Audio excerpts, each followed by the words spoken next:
Okay, folks, we're going to get started here.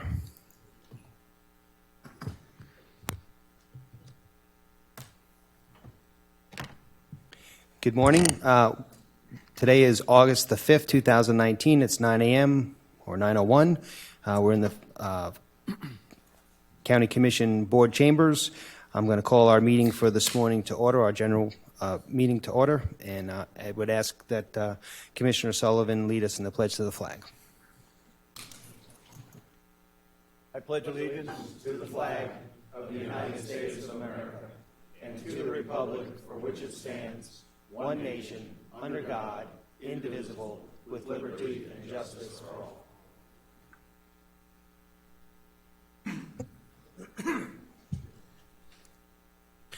And as we do before every meeting, I would ask if you would join us in a moment of silence as we think about the brave men and women of our United States military that serve us here and abroad, also the members of our law enforcement and first responders here in Flagler County that keep us safe and run the opposite direction of us when it comes to a bad situation happening. And especially for this morning, I would ask that you join us in a silent prayer, thinking about and praying for the victims of that terrible tragedy, those two terrible tragedies in Ohio and Texas over the weekend, and think about those poor folks and their families, and also remember the first responders and the law enforcement in those situations that did their job.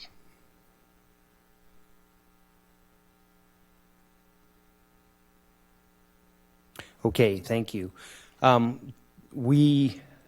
Doesn't look like we have any additions, deletions, or modifications to the agenda. I believe we have some announcements. Just give me a second to find those. And also, I do want to let everyone know that we're working on a new system here today with our technology where we are going to record votes electronically. We have a system here with us commissioners up here on the dais where it can alert us when someone wants to speak from amongst us, as well as the county attorney and the county administrator, to try to be a little bit more streamlined in our process. But as with any new technology and something for the first time, we might have a few hiccups, so I ask that you bear with us as we kind of work through that. In terms of announcements, it looks like we're still soliciting for registered voters for some of our citizen volunteer boards and councils. Looks like we still have openings on our contractor review board and economic opportunity advisory council, and those positions will stay open till filled. And to find out more about them or to put your name in the hat for further consideration, you can apply for those at our website, which is flaglercounty.org, and there's a section for advisory board vacancies, or you can contact Ms. Mari Davis at mdavis@flaglercounty.org, and Mari's phone number is 313-4094. And the only other announcement, I guess, is that our next meeting is our regular meeting, which is our 5 o'clock meeting, and that's scheduled for Monday, August the 19th, right here in the chambers. So I think that does it for announcements this morning. We don't have any recognitions, and we're going to start with our proclamations, and the first one is recognition of Purple Heart Day, and Commissioner Hansen's going to handle that.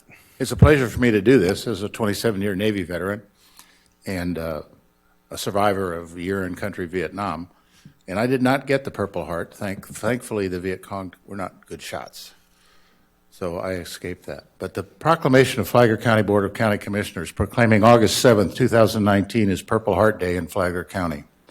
Whereas the original Purple Heart, known as the Badge of Military Merit, is the oldest American military decoration in the world.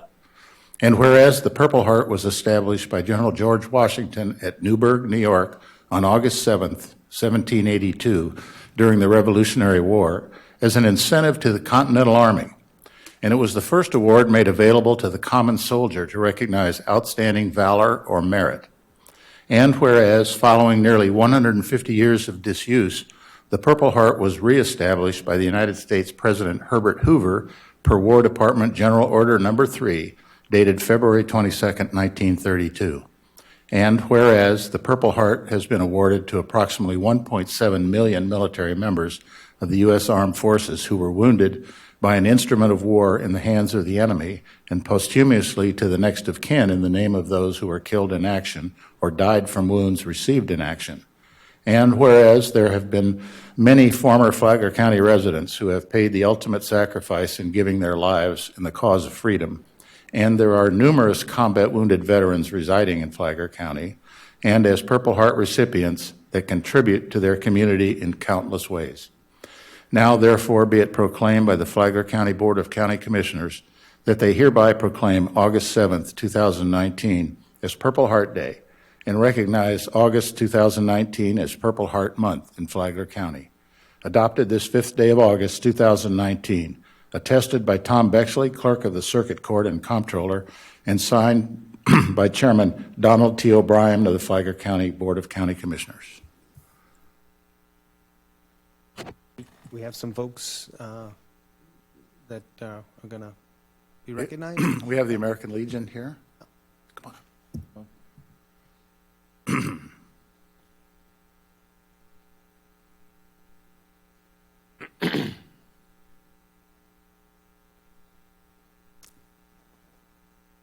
Sure. All right. Speak.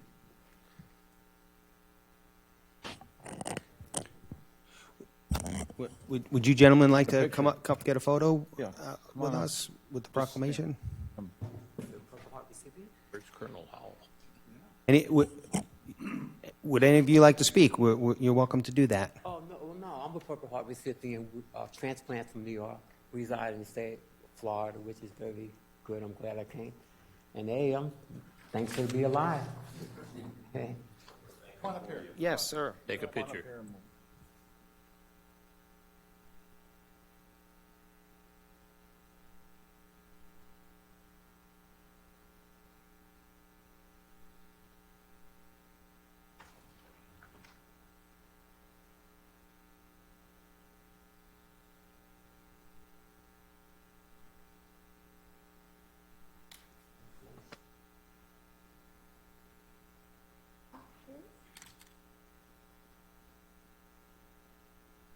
Thank you, guys. We appreciate you.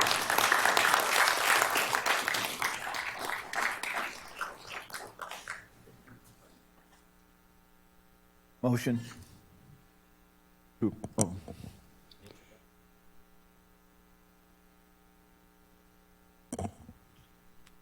You want to make the motion, Commissioner? Motion to approve the motion, the Purple Heart. Second. We have a motion and a second. All those in favor, please signify by saying aye. Aye. Unopposed, that motion obviously carries unanimously. My Okay. voting button went away. Well, we can. Okay. Aye.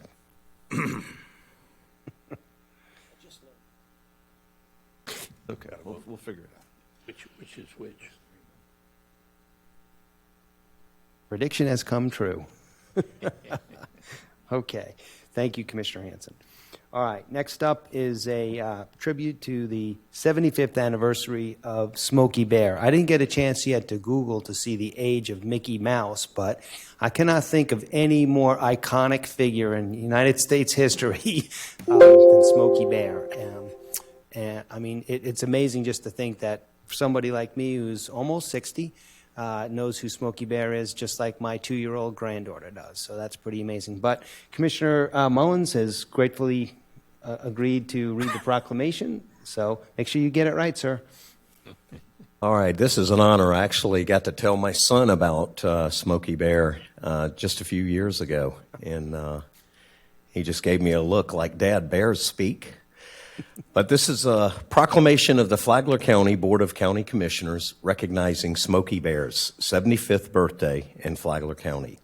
Whereas on August 9th, 2019, Smokey Bear will celebrate his 75th birthday, which also marks his wildfire prevention campaign as the longest-running public service campaign in U.S. history. And whereas Smokey's message is relevant today as it was in 1944, as more people are living closer and closer to natural areas. so no retirement for Smokey. And whereas the mission of the Florida Forest Service is to protect Florida and its people from dangers in wildland fire and manage the forest resources through a stewardship ethic to assure they are available for future generations. And whereas in the last 5 years, Florida Forest Service wildland firefighters have responded to over 190 wildfires in Flagler County that burned nearly 1,800 acres, in many instances threatening communities and adjoining infrastructure.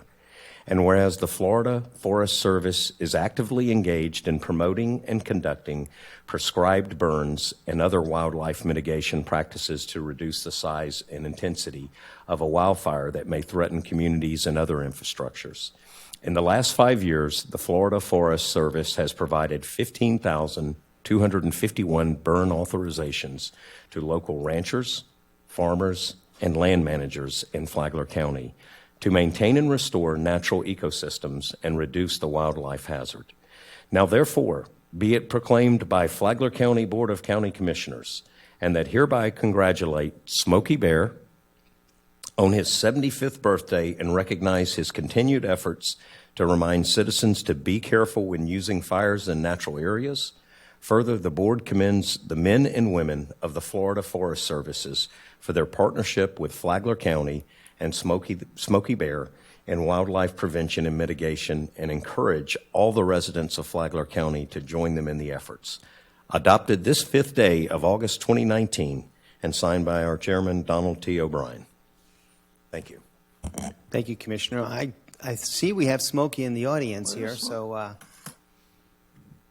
see. Where's my son? Prove him wrong. Good morning. Thank you so very much for your continued support of the Florida Forest Service and our mission to protect our communities from the dangers of wildfire. So thank you very much on behalf of the Bunnell District Florida Forest Service. So we have gifts for all of you, by the way. Thank you, and thank you for all you do for our community and for coming out this morning. So, I do want to say I've watched one of the prescribed burns, and they're pretty phenomenal, and you guys do a great job with keeping our community safe, and I want to thank you. all right, can we get a photo with Smokey? Because we live for that. Of course.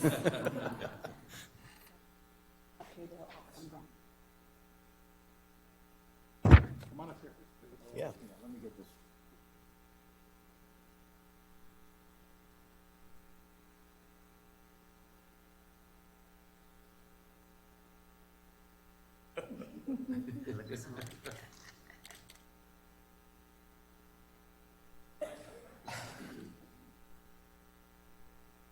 Thank you so much. Congratulations, guys.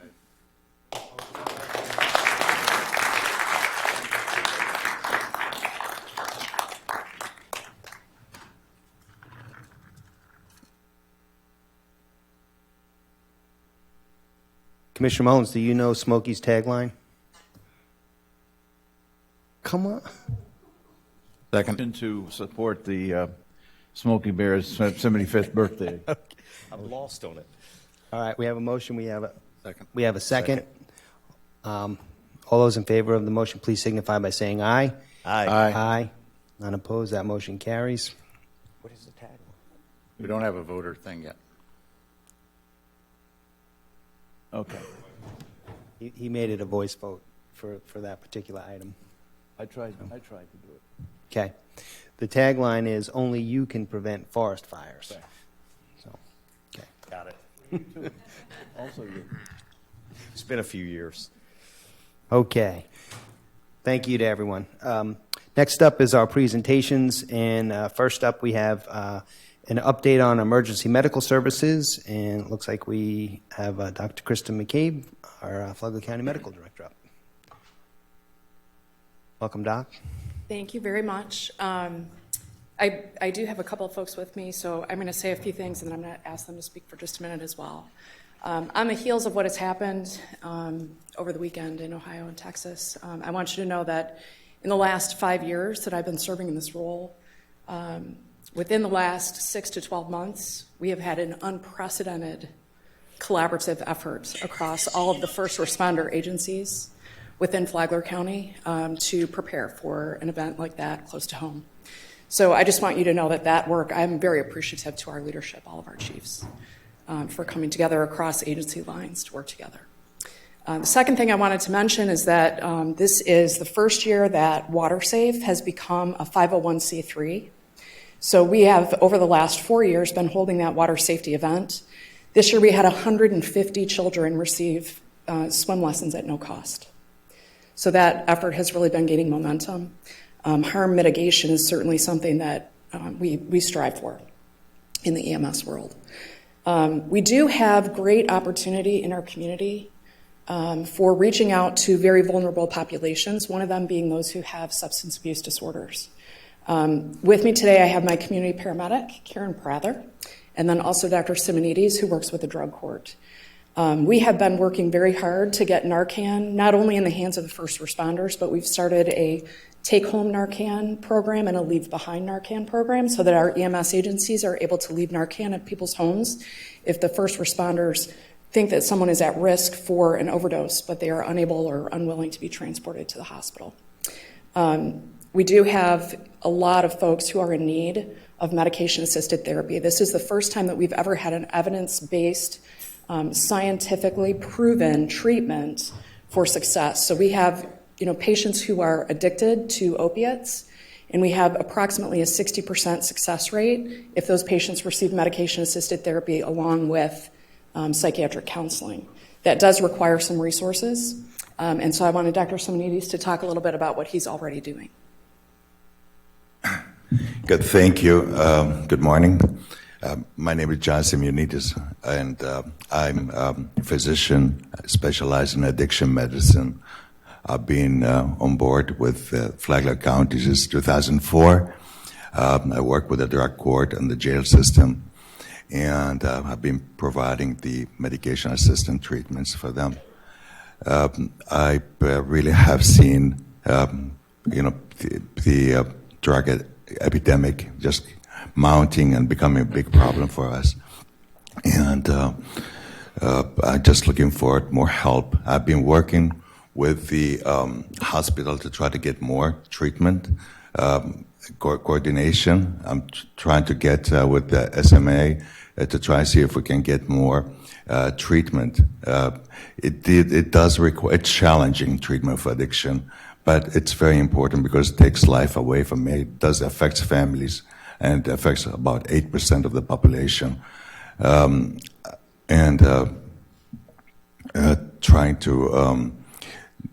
Trying to get more funds, trying to see what we need.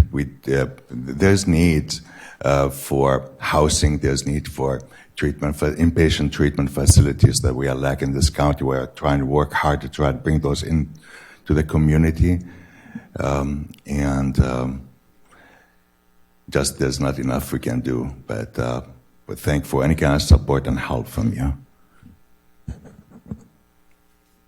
Thank you, Doc. Good morning. My name is Karen Prather. I'm with Flagler County Fire Rescue, Community Paramedicine. I work with a lot of people in their homes and also with our homeless population. I have found that giving Narcan out to our homeless population can help a lot. I've been dealing with a lot with SMA with our homeless people, trying to help them try to lead better lives and try to get some things straightened out so that hopefully they can get out of being homeless. Thank you. Karen? Yes. Can I ask a question? Does the Narcan have a shelf life, or does it have to be stored in a certain manner? No, it does not have to be stored in a certain manner. It does have a end date, but what we have gotten 2 grants so far, and also with Dr. McCabe has done, we have also gotten extra so that we can give out to our people and leave it home for people. Can you give me an idea of how your numbers have changed since you started the program in terms of how many folks you're seeing or talking to, meeting with? With community paramedicine? Yes. I started out with about 10.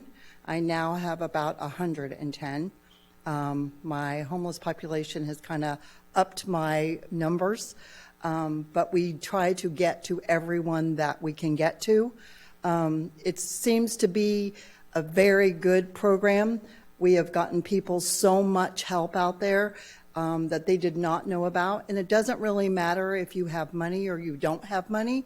People don't always know what to do when their loved one or themselves are at that point where they need help, but they don't know what to do. So then I go into the home and try to get that all figured out for them. There's so many partnerships with the people here in Flagler County, which has made it astronomically wonderful. So I really appreciate that. And I appreciate all you when you come to our health fairs and come to our outreaches that we do, because the people see that you guys are interested in what is going on in the county. Thank you very much. When do you max out?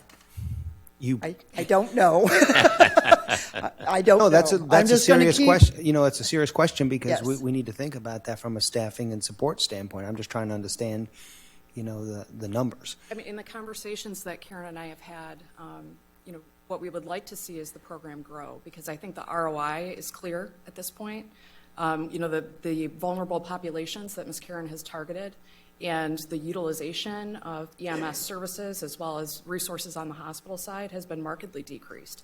So one of my favorite stories of hers is a patient who was hospitalized, I think 4 or 5 times from January through 8 times, January through April of the year that the program began. From April until the end of the following year, only 1 observation stay in the hospital for that patient. So clear utilization of resources has been decreasing based on her interventions. Yes, and what our taxpayers, some of them don't understand, is we're paying for indigent care anyway. Correct. And so if we can do things like ER diversion and less hospital stays, that is a huge savings to them. So- Absolutely, and it's a win-win. Not only is it a financial win for the taxpayers, but also is a win for the patient and the family. You know, they're not in a state of desperation with multiple 911 calls, multiple ER visits, multiple hospitalizations, you know, tremendous cost to their families.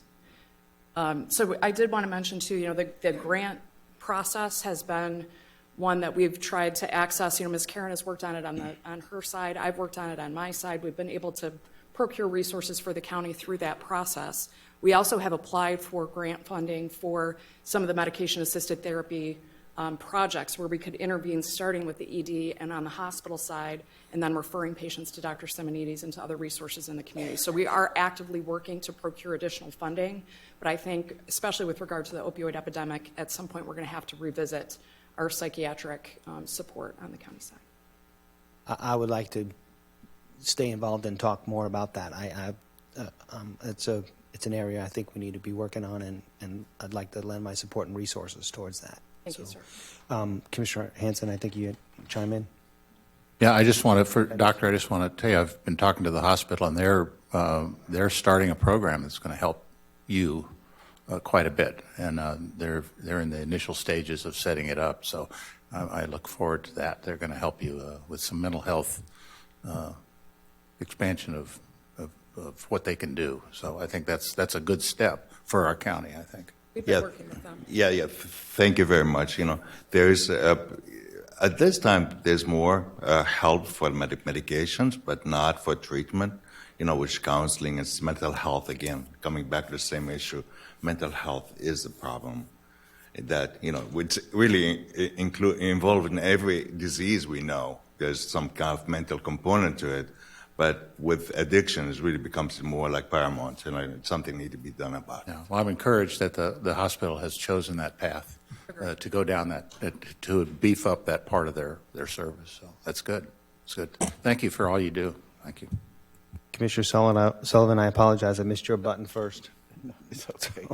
I was just seeing how the system worked too. But I did have one question on the emergency medical services. With these terrible tragedies we've seen, the last 3 recently, the Northeast Florida group that I'm part of for the last couple of years has really pushed the Stop Blood program, and I feel that's kind of part of emergency services, especially comes to light with this has just happened. In this county, how are we doing on having the Stop Blood packages available almost everywhere? I hope. So the Stop the Bleed campaign has been pushed across the country, really. And we had just recently, Chief Petito arranged for someone from Parkland to come up and speak.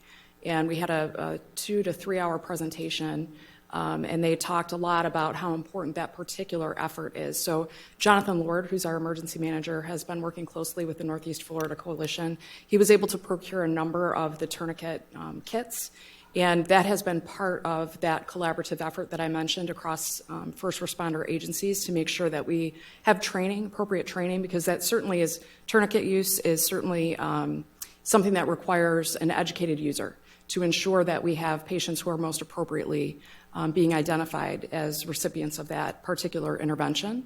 So he has procured the kits, and that training is taking place. Okay, are they in all the schools already? What I call the stop blood. Stop the bleed is the tourniquet. I mean, it's right. Yeah. So at this point, no, they are not in the schools. And I think that the plan to place them in the schools, I think, is certainly a valiant effort, but I think we need to, we have to have a tiered sort of training process so that our first responders are trained first, and then we can have train the trainer issues where we have not just schools, but the hospital could have a similar program. Any place where there's going to be a large population of people gathered, I think we need to start considering rolling that out, but it needs to happen in a tiered fashion. Commissioner Mullins? Yeah, I want to commend you guys on the work. I know we're well over a decade behind in mental health in this community. This community has been needing it a long time, especially screaming when we're number one in the suicide and in the top 10 still. You know, the beauty of this state and the beauty of the county is we can reach outside, and that's what we need to do, is reach out to outside help and get it in. More organizations, more facilities that'll help address mental health. This is not a time for competition, I mean, for trying to push out or keep out competition. It's a time to bring in the resources. And you guys have worked solo without them for a long time and done a good job. But you need the help. And don't give up. This works. I mean, I'm living proof of it. I celebrate 8 years the 16th of August. So life can be restored even greater than it was before. But the resources are around. They're out there. We just need to get them active in Flagler County with y'all's leadership. And I want to thank you. Thank you for sharing that. And there's no one that has not been touched by this. Everyone knows someone who has struggled. And there's therapy that works. We have something that works. Okay. Thank you. Appreciate it. Thank you.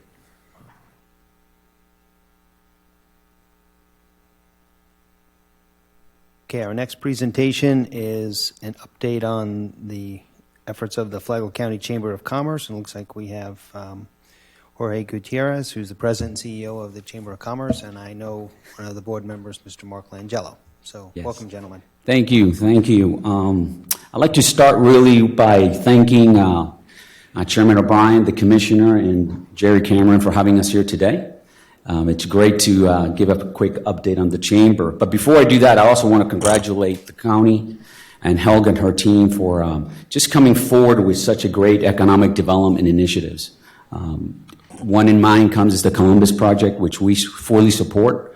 And I think it's just a great project that's going to add tremendous dividends to the county. So we want to thank you with that. At the Chamber, we believe if we stop growing, we start dying. And we want to make sure that we support the county and anything we can do to support economic development. And not every economic development, right? But the ones that make sense for the businesses, our members, and of course the community. So with that, I just want to give you a quick update. Chamber is right now up 10% year over year compared to last year, and about 30% compared to 2017 in new members. The most important number, though, is our retention is up 80%. That's up 65% versus a couple years. And compared to last year, we had a retention rate of 68. And our ribbon cuttings is getting better by the week. We usually have about one a week. We are trending about 2 to 3 a week. And I say that just to share with you that is a great indicator for us that businesses are getting engaged. They're believing in the county. They want to be visible, they want to be connected, and they want economic development. I mean, it's just a clear indication to us. So that's great for the Chamber. I also want to do a couple of quick updates on stuff that we've been monitoring. Let's start with A1A. The feedback I'm getting is that the FDOT is doing a great job. The Chamber continues to communicate daily weekly and monthly with our businesses and our members, and just telling them that A1A is open and they're open for business. Of course, there's growing pains with that, but the feedback I'm getting is that in general, things are moving smoothly. They can't wait until the project is done, which is, I think, going to be done ahead of schedule, but it's a good thing. I know A1A and the community, the business community started a merchant group, which is, I hear it's going smoothly. Don't know too much more about that, but other than that, it's going well. My next item I want to talk about a little bit about, so you guys can have it in your agenda, is we're beginning our planning stage with the City of Palm Coast in our Smart Community event that we did last year. We're actually going to try to combine that with a business forum, and we're going to invite all technology type of businesses into this forum. We already have about 100 to 150 businesses that are interested. So look out for that one. That's going to be very important for us. And lastly, and I think most important, I want to talk about our Creekside event that's coming up October 12th and 13th, if I'm not mistaken. And this is going to be our 15th annual Creekside event at Princess Place. And as you know, we've been partnering with the county for 15 years. I want to thank Jerry for just really supporting us with the county and the Princess Place and all the stuff that goes to that, especially park and recreations. But this is going to be a huge Creekside event. We are really spending some good money into that. It's our 15th annual. We have some key players, some partnership with David Ayers this time around to bring some more excitement to it. So I encourage everybody to come to that. I invite everybody cordially to come to this event. It is our event. It is the county event, and it is the Chamber's event in partnership. So please come to that Creekside event. It's going to be a great one. And the last and final thing that we want to talk about that I'm going to let Mark talk a little bit about is our Chamber Task Force. So with that, I'm going to let Mark go ahead and take it. Thank you, Jorge. Thank you, Commissioner, for your time. I'll make this very quick. The Chamber constantly tries to serve the community and its businesses here. And in so doing, we are taking on this thing called a task force where we're evaluating a lot of different issues. So without getting into all the details of the task force, I did want to point out that in our community, we have an awful lot of very talented people. We have people that know business, science, education, marketing, just the whole world of stuff out there. And we've been tapping people not only within our board, but even people outside of the board, people outside of the chamber. And we've had great response, people pitching in to help us with this effort. So I'll be coming forward and letting you know some of the things coming that we've come out of this. And we're just trying to, again, look at everything that we can do as a chamber to serve our community. Thank you. Thanks. Gentlemen, questions? Yeah, no, I want to say, being on the board of the chamber, you guys have done a great job supporting the business initiatives that we've pushed so far to come into the area. Really appreciate the support. Always enjoy hearing the innovation of how to grow the chamber and become better. You don't stop. So it's good, and I hope it continues. And I think the chamber is going to see a lot of prosperity as we start building the economic community around here. As far as the Merchants Group, that was a great meeting. We had it at the beach. I did it for Commissioner Sullivan, who had to be out of town. He wanted to head it up for them, and they plan on meeting again through the summer. They're with vacation and stuff. They've put it off for a few weeks, but they plan on meeting again, and I think we all should be at the table with them to help them. These businesses have a great opportunity to survive. Also, being out in the community, I've done several business town halls. A lot of business-friendly movement that you guys have helped push through government, through the cities and us. There has been some confusion on ribbon cuttings. There's another company doing them, which there's a few that's complained about it because they didn't get what they thought they were getting. I think it's very clear we should endorse and support the chamber doing them because you guys offer so much more. You offer a large database. It's our business reputation, and I don't want these businesses running around thinking that we don't support them. So I think that's very important that we look into that and get ahead of that because I've never seen that in a community before, and it's very confusing. I would be remiss not to mention that in addition to the county and Jerry partnering up with us, I also want to say that Alvin Jackson from Bunnell and even Matt as well has reached out. And I think it's been a long time, at least in the 2 years that I've been here, it's just great to see these three city managers plus the county in unison and talking to each other and really moving forward for the county as a whole. So I just wanted to put that out as well. Thank you. Okay, thank you, gentlemen. Thanks. Okay, and our last presentation for this morning is a recognition for our budget department. Flagler County has received the Distinguished Budget Presentation Award from the Government Finance Officers Association for the 10th consecutive year. And I know our folks from our budget department want to say a couple words about that. So please come forward.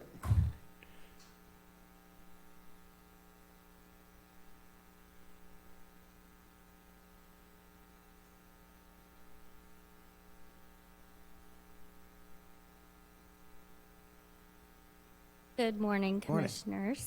Lauren Shank, Budget Analyst for Flagler County. Just wanted to briefly say that our team puts a lot of hard work and effort behind this award, and it is an honor to receive it once again. The award represents a significant achievement by the county and our department. It reflects the commitment of our governing body and staff to meeting the highest principles of governmental budgeting. There are certain guidelines that we have to meet and criteria in order to receive this award. One is our policy document, a financial plan, an operations guide, and a communications device. So our budget document must be rated proficient and in all four of those categories, and we met that criteria. So just wanted to kind of give you a synopsis of that, but our staff includes Lacey Martin, she's also a budget analyst, Brian Eichinger, budget analyst, and Kelly Spence, budget analyst as well, and our former finance director, Lori Bailey Brown. So, Okay. You guys have done a phenomenal job. Proud of you. thank you. We look forward to getting you our adopted budget soon. So.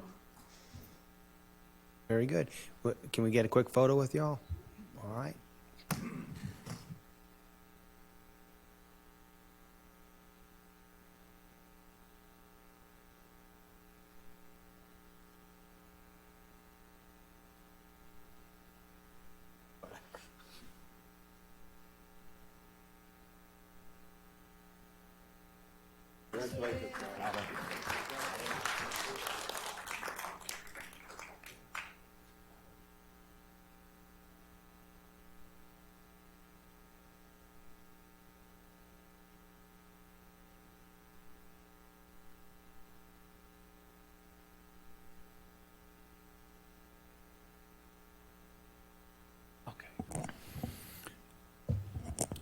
Okay. All right.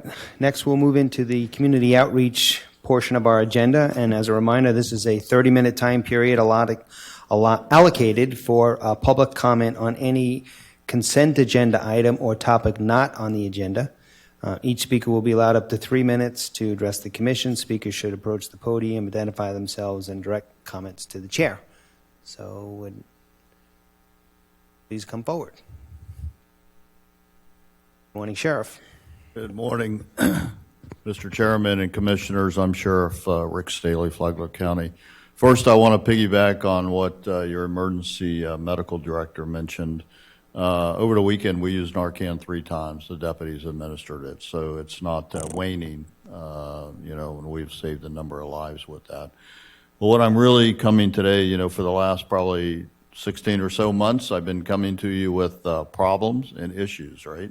That we've had to deal with. And I want to thank you and your county administrator, Jerry Cameron, on behalf of the men and women of the Sheriff's Office. Sometimes when we're in the middle of the forest, you don't see the outside. So you've been in the middle of the forest for a long time. We all have. And it's had its ups and downs and difficulties and tough decisions. But I want to just kind of give you an overview from the Sheriff's Office perspective. Since Mr. Cameron has come on board, and I don't think we would have been here to this point without him, quite frankly, you have authorized the construction of a new building so that my employees never have to be concerned about going back into that building, and I appreciate that. And ultimately, a District 3 Bunnell district office also. You fast-tracked the training center that will be used as CSI in evidence in the interim. So we're still waiting for that to come out of the ground, but we know it's being worked on. And we have solved the interim space needs. Still not perfect, and it certainly was a lot of angst getting there. But ultimately, collectively, we all got there. If you look at what Mr. Cameron has done since he's been here, 5 months, 6 months now, not only has this issue with the sheriff's building been moved off the table, and a space study is probably 3/4 of the way done. You're in the process of selecting an architect, design firm right now, so everything is moving along. But he's brought you solutions for Plantation Bay and Captain's Barbecue that was in the community. So I just want to kind of recognize and say thank you to the commission for voting, because ultimately it's your decision. But I also want to thank Mr. Cameron for his leadership, because I really think we would have still been in neutral had you not made a change and brought in Mr. Cameron. So for once, I'm not bringing you a problem. Thank you very much. Thank you, Sheriff. Thanks. Good morning. Ken Atlee, Jacksonville, Florida, 5851 Timuquana Road. Recently, this board voted to approve a PUD site plan for our project on Jungle Hut Road called Beach Walk. Shortly thereafter, we came back before you to ratify the PUD language of that very same. And at that time, it was tabled. I'd respectfully like to request this today that you put it back on the BCC for an up or down vote on the August 19th BCC hearing. Okay. Can we do so? Well, right now, this is community outreach, Mr. Atlee. It's just basically a presentation by citizens on things not on the agenda or on a consent agenda. So we've heard your comments. If it's something that the commission wants to take up later in the meeting, we can do so, but that would not happen right this second. Thank you. But thank you, sir. Anyone else?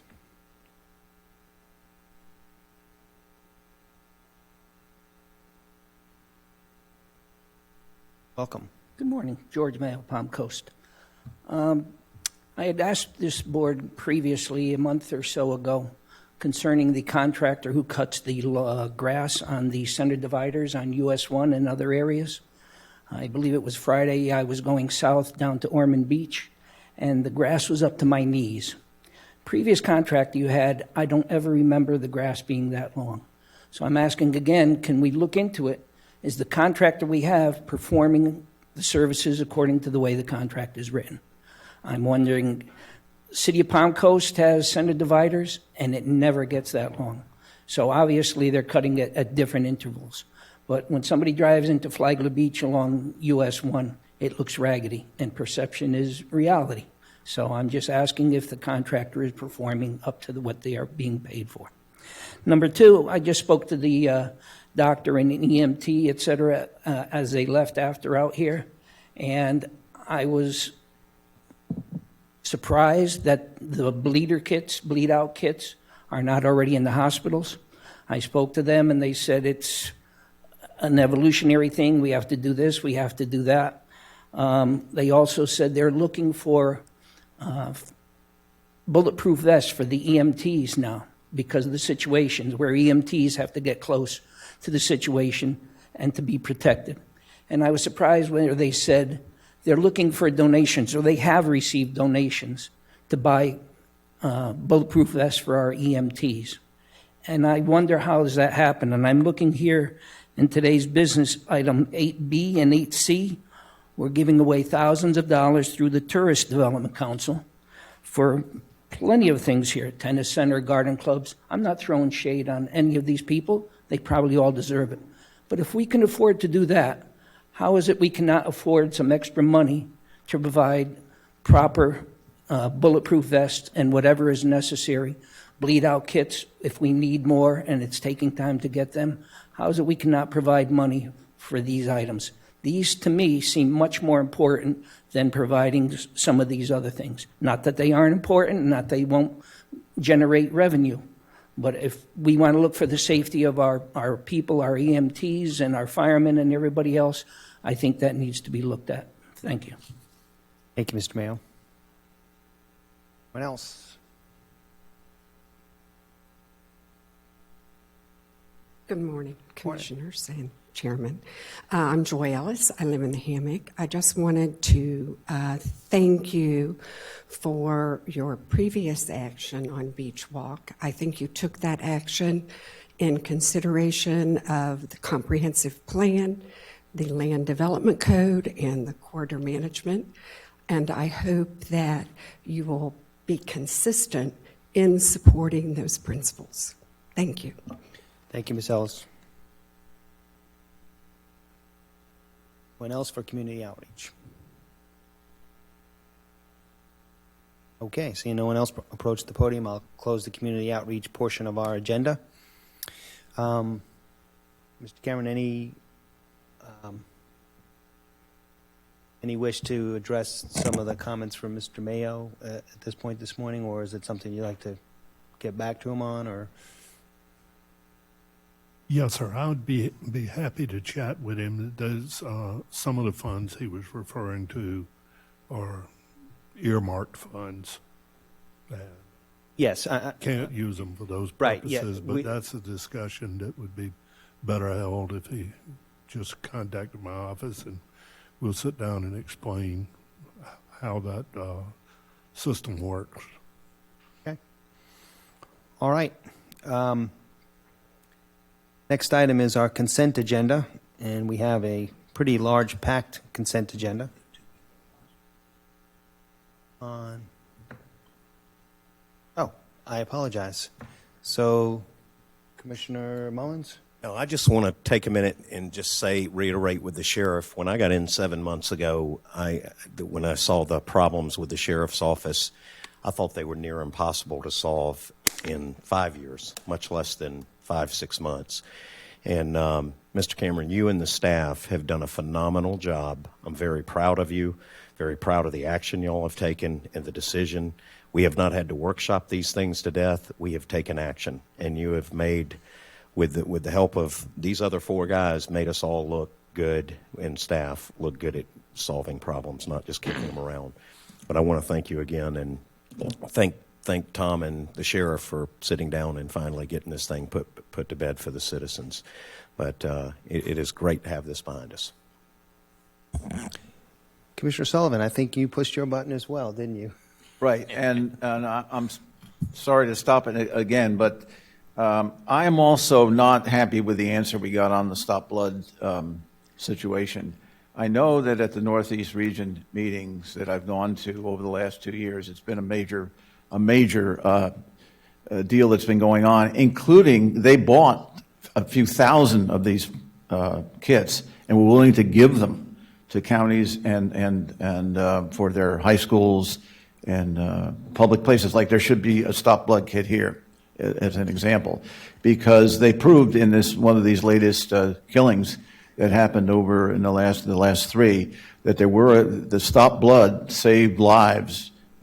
Because it's not something, I know the doctor, I'm sure, is correct in saying there needs to be training, but you'd still be better off to pull the kit down and stop the blood, because it's in the first 2 or 3 minutes when that is the critical decision. So, Mr. Cameron, I would just say we need to look into that a little bit more on just where we are on that, and make sure that we've got those kits available. That's a pretty standard thing now in the country. Okay, thank you, Commissioner. All right, so looks like we're good now. Yes. Okay, we'll move on to the consent agenda. As I said, it's pretty large consent agenda, so we'll go left to right here. And Commissioner Erickson, anything to pull from the agenda, please? I have none. Okay. Commissioner Hanson? I have none. Commissioner Sullivan? There's a lot there, but none. None. Commissioner Mullins? And the chair does not have any, so looks like we're good to go on that. Mr. Chairman, I move that we approve the consent agenda. A motion by Commissioner Hanson and a second by Commissioner Mullins. So I would ask you to record your vote. See, I changed it. Don't want to do voice votes. That's what I don't understand. Yes, we do. We want to do a voice vote, I think. So we'll do both. All those in favor, please signify by saying aye. Aye. Aye. Those opposed, none. That motion carries unanimously. Again, appreciate everyone's patience as we work through some of our new technical challenges. Okay. General business. Item 8A is consideration of fiscal year 2018-19 budget transfers from reserve to the general fund, and I guess someone from finance is going to go through those. Brian?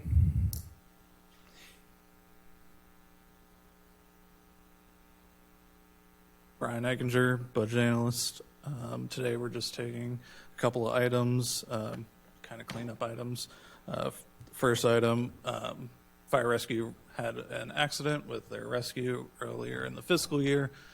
We were hoping that they'd be able to get through the fiscal year with their existing budget. Due to that wreck, we're appropriating funding to get them through the rest of the fiscal year. Item 2, we have had some elevator issues in this building, as I'm sure you're all aware, and there have been audio-visual issues as well, so we're appropriating funding to take care of those items. Item 3, the supervisor of elections has sent you guys a memo addressing security glass in her office. We're appropriating funding for that. And item number 4 is for inmate medical bills. Looking at the existing budget, we will not make it through the fiscal year based on the average monthly billings. So if you have any questions, let me know. And all of that documentation was in our package, correct? Yes. Which was posted online.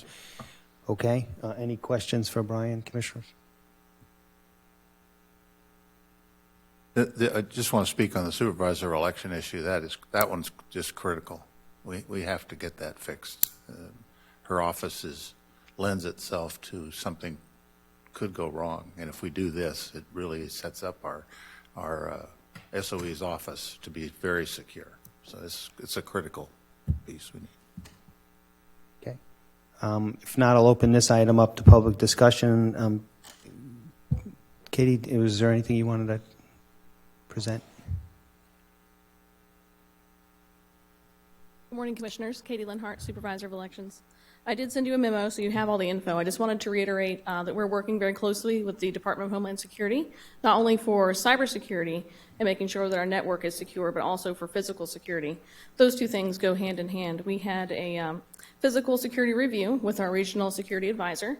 He came through and analyzed, what we have in place as far as locks on the doors, a security system, how close is the parking lot to the front of the office, and all of those things were taken in consideration. There were a few items that were suggested for remediation. This is one of them. And we noticed during the historic recount of 2018, when we had 50 people in our office in that very small area where we do the canvassing, many of you were there, that we saw that there was some people that were close enough to actually reach and touch a ballot. If they had the idea, they could have reached over and grabbed something from the tabulation system. So noticing that, we've never had that much interest in a canvassing board meeting, and it's never been, it was never part of the building's design to have a separation between tabulation and public viewing.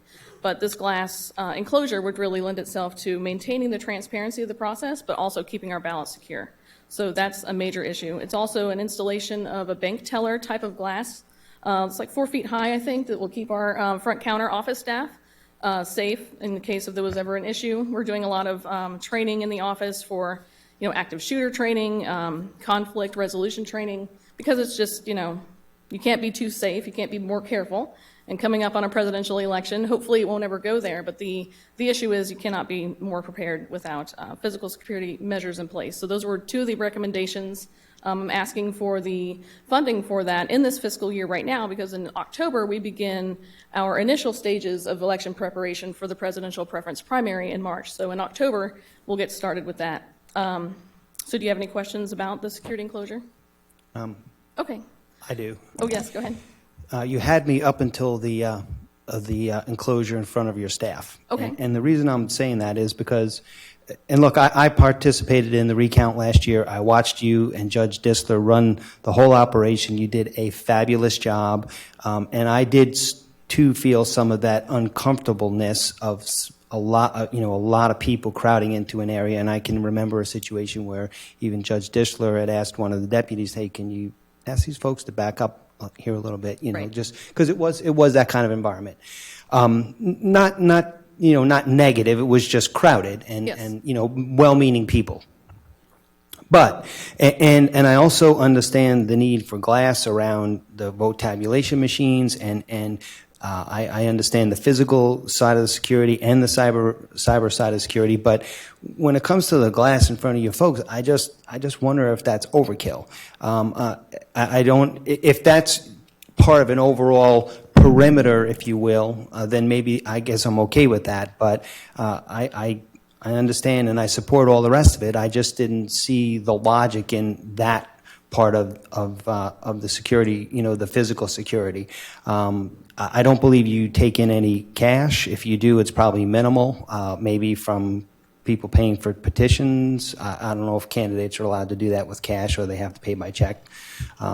But it seems like we have a lot of other issues with some other departments that take in hundreds of thousands of dollars of cash that have a lot greater security issues that we haven't addressed. And that's the only part I guess I just felt Okay. a little I'd like the opportunity to at a explain. loss. Yeah, please. Okay, so when we are doing our vote by mail runs, a lot of those we do in-house, and the front counter staff is responsible for preparing those mail ballot packages, literally with trays of ballots, trays of envelopes, and that process happens on the front counter. So I realize we don't take in a lot of cash. However, ballots are priceless. If we were ever to have someone that were coming to jump the counter, you just never know, and that was something that was brought up by the DHS. So our other agencies, I don't know if they've had a physical security review by the Department of Homeland Security. It's free service. It's offered to local agencies that are covered by the critical infrastructure designation. So I've offered the services to our school board,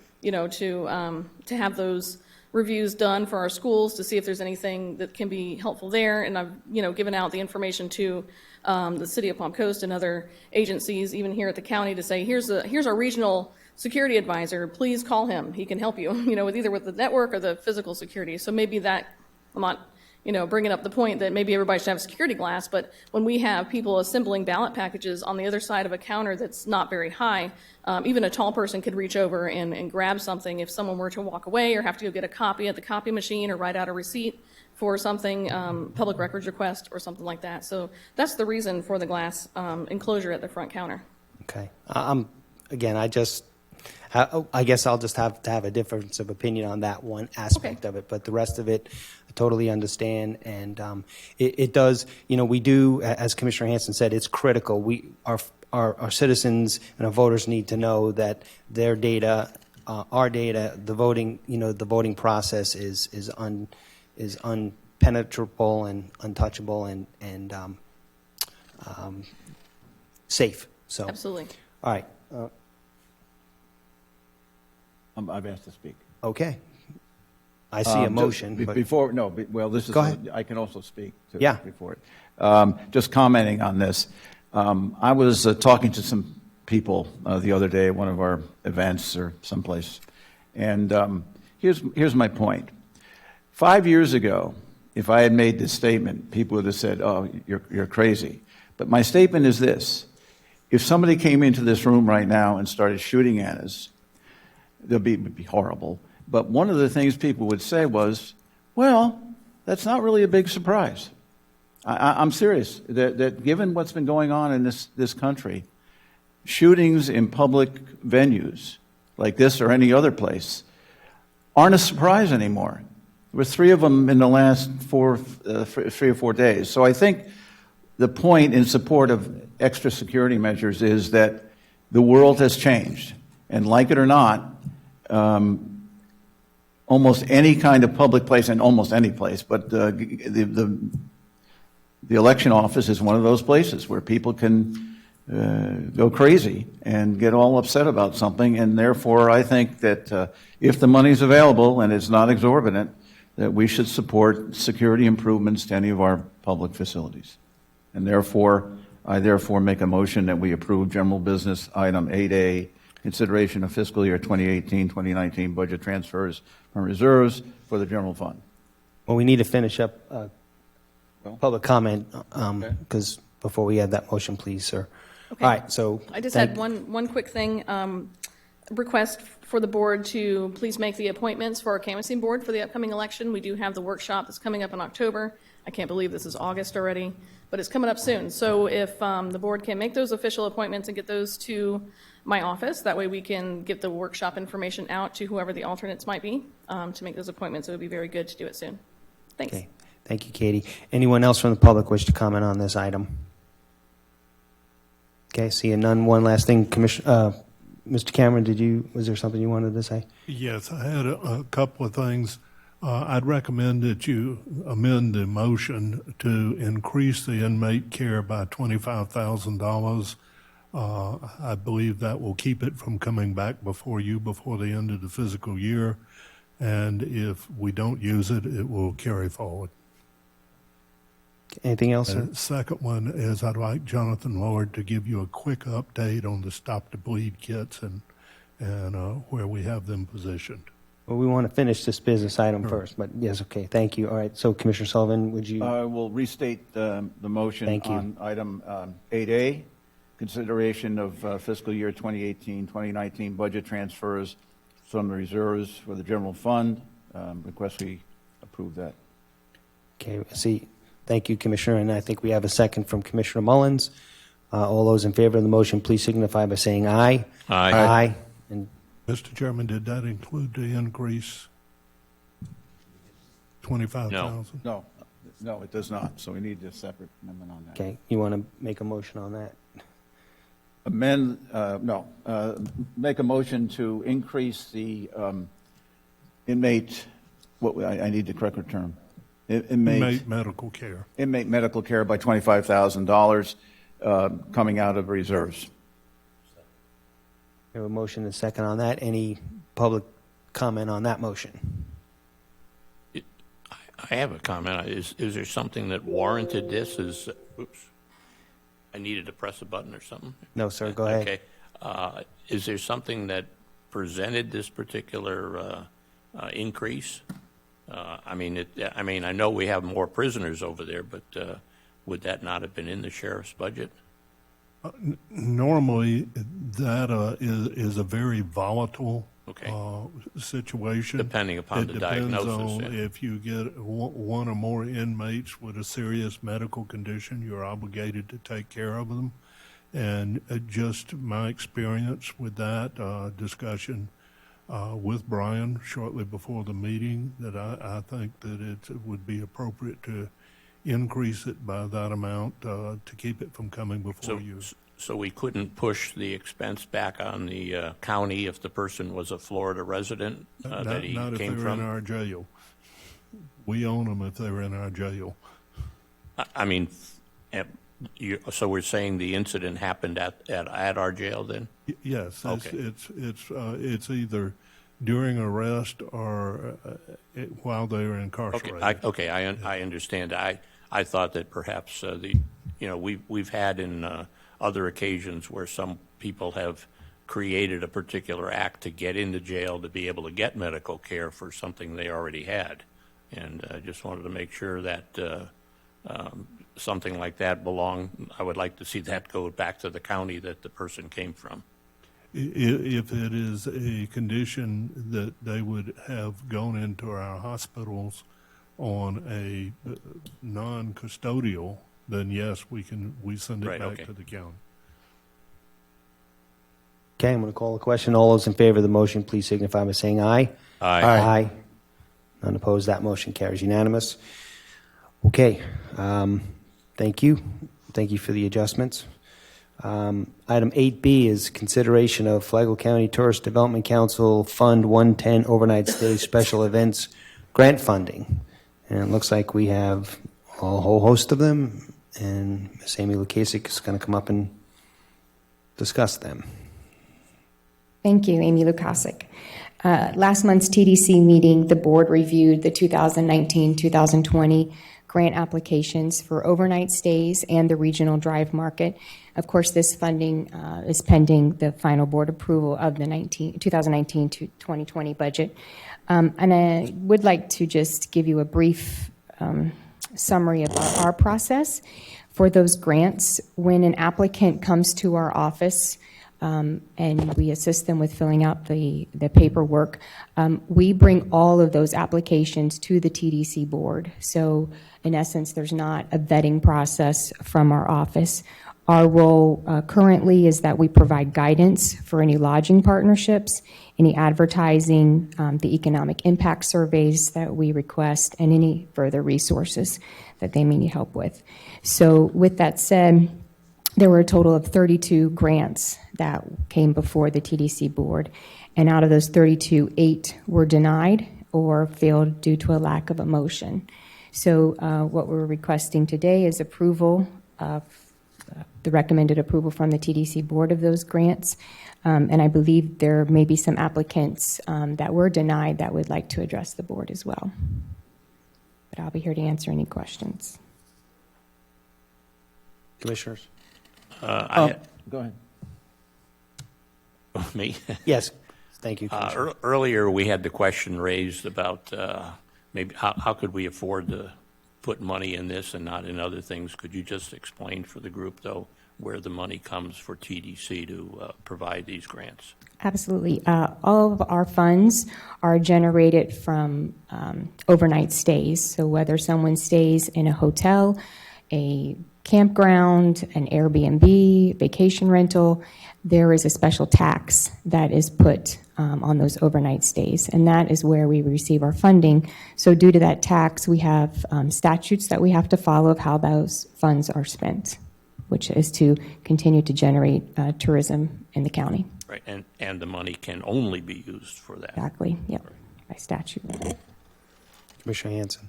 Yeah, I'd just like to point out it was a very interesting meeting, and the TDC the council itself was very tough on these applications. We learned some things that we need to do a better job on filling out the form. People have to do a better job filling out the form, and Ms. Lukasik is going to put in a kind of a rating system in the future, so that so that we can, when it comes in front of the council, there is a value put on each of these requests, and it'll take into consideration how many times has the individual or group asked for money, have they become self-sufficient, all those things that we need to look at. And the council looked pretty tough at those things, and we turned down quite a few. Yeah, and we turned down quite a few requests because of that. Yes, and there is a criteria that has to be met, and we provided the board some additional information that probably they haven't seen before. It's also in your packet of the economic impact. And like Commissioner Hanson said, our office is scheduled to do a strategic planning session in September, and this is one of the programs that we want to review, and been doing some research, and one of the processes that I liked was that they do at the St. John's Cultural Alliance, is they have a scoring system so that each one of the TDC members would be able to score appropriately for each category, and we can, as we go through our workshops and process with the TDC board of what those categories are. So, and there's a scoring system. So that way it also helps the applicants to be more competitive and to increase their efforts with their event and challenge them to add more components that are going to drive more tourism and eventually overnight stays. And for the regional drive market, some of them we've been funding for 10 plus years. And, I think we always wanted to look at that grant as an incubator, where then we want them then to move to overnight stays. So we want them to keep challenging themselves and adding more features to their event and more marketing efforts. So with that type of scoring system, we hope to get a little bit better, and also will help the applicants of where we can improve, they can improve as well. Another thing that Ms. Lukasik has done needs some kudos for us. We've tried for the last 2 years to increase participation of arts and entertainment type issues as opposed to sporting events. And this year we had more arts and entertainment requests than we did sporting events, which I thought was a remarkable kind of shift. And that's to your credit. Thank you for doing that. Commissioner Sullivan. Right, just a couple of comments. First, I defer, of course, to Commissioner Hanson, who's been following the tourist board, been our member on there. So I don't challenge any of that, but I do make the point that in my district is the city of Flagler Beach. A lot of the money that comes in that funds these things comes from the Flagler Beach area, people coming to the beach. Not all of it, but some of it. And I want to make sure that that they get a fair crack at the funds as they come forward, because like it or not, the beach is the thing that attracts people into Flagler County. I'm not saying anything, and I think changing the way we're going to rate things and all that is all good. I just want to, sometimes there's concern on the part of my constituents in the city of Flagler Beach and along the coast that they don't feel like they're getting their fair share of the tourist funds. Commissioner Mullins. Amy, what on average per stay, what do we get in a return? Like if I go rent a hotel room, how much money does the county get out of that one night rental? Well, if you stay at a hotel, we get 5% of however. So if it's $100, we get $5. Mm-hmm. How do we? The only thing, and I really applaud you re-looking at this, and I think it's come a long way since February when we had that uproar over there, and you've done a great job.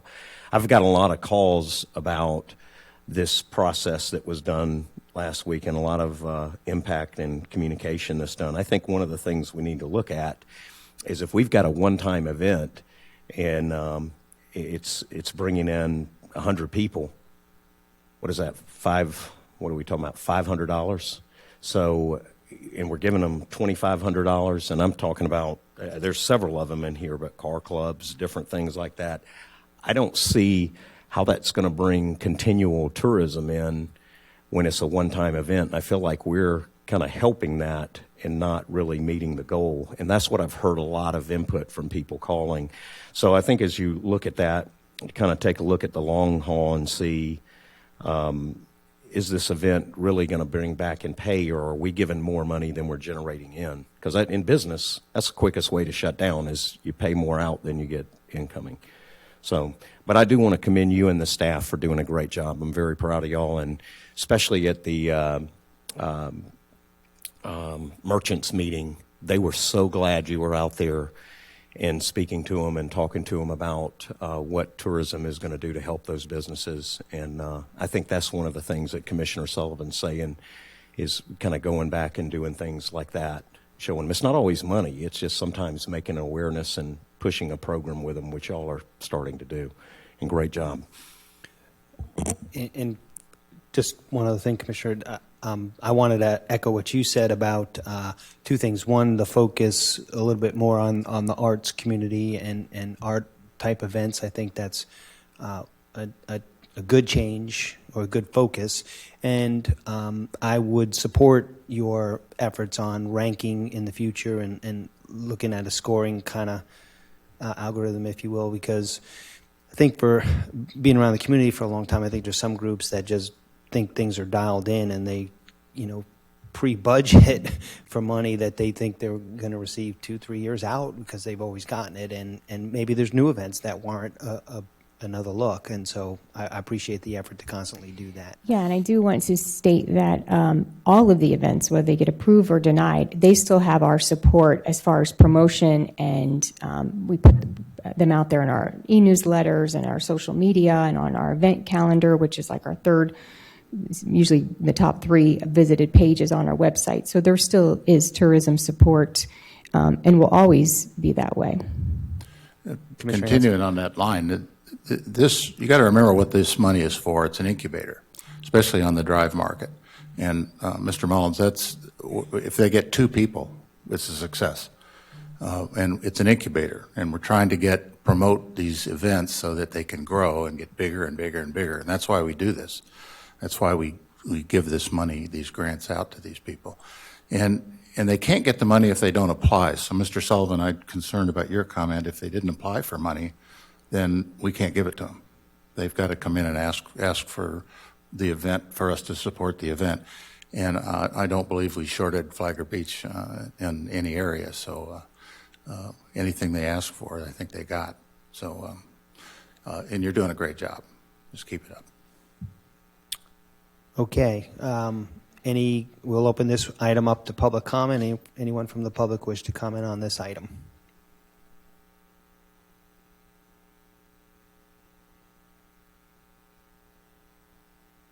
I'm here representing the Flagler Sports and Concert. Sir, please state your name, please, sir. Oh, and I'm sorry. Use the mic. My name Thank is you. Andrew Mendelia. I'm here representing the Flagler Sports and Conservation. We submitted a proposal for the rooms at last month's meeting and was neither voted on for nor against.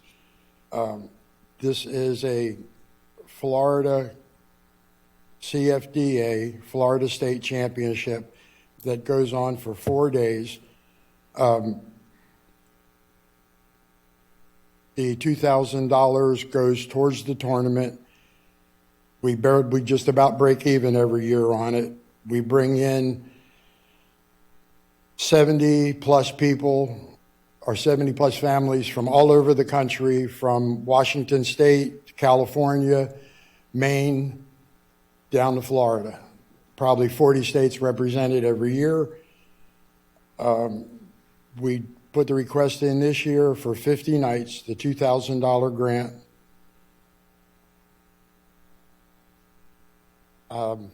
This will be our 4th year doing it, April of this year.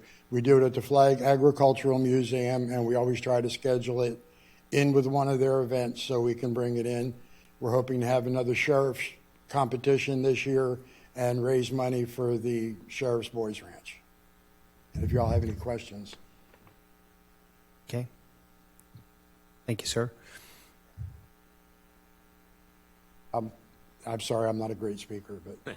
Oh, thank you. Just what happened at the board was, and you made a better presentation today than you did then. Nobody even made the motion to approve. So it was not supported by anybody on the board, in the council. Oh, and one other thing, So I gentlemen. had no control over that. There was just nobody made a motion. So At $5 a night, 5 nights, 50 rooms is $1,250 for the city just in the rooms, plus advertisement all over the country. We've got a huge group of people that are looking to retire, move from northern states, higher tax states to this area, and this area, Northeast Florida, is one of the fastest growing in the country. Food, clothes, tourism, they rent condos on the beach, bring the family. Some people actually stayed for 7 days. And one of my issues that I didn't know I could pull B&Bs into this. I thought it was only hotels and campgrounds. And we had a lot of people that rented condos, 3-bedroom condos, and families would stay there for a week. So Okay. that's it, unless y'all have a question. Thank you, sir. Anyone else from the public wish to speak on this item? Okay, seeing no one else approach the podium, I'll bring it back to the commission for a motion. Mr. Chairman, I move that we approve item 8B. A motion, we have a second. Oh, second. Okay. Further discussion on the motion? Nope. I'll call the question. All those in favor of the motion, please signify by saying aye. Aye. Aye. Aye. And the motion carries 4-1 with Commissioner Mullins voting no. Okay. Next item is item 8C, and that's consideration of Flagler County Tourist Development Council Fund 110 Regional Drive Market Grant Funding. And again, there's a number of items there, and Ms. Lukasik, is there a presentation from you on this as well?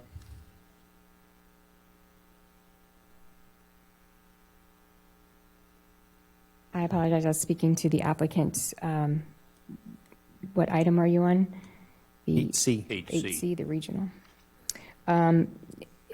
It's the same process. In this type of application, they do not have to have verified room nights. And this was one where we had 6 of them were denied. Okay, and I think we had all the backup documentation in our package, so we'll open this one up to public comment.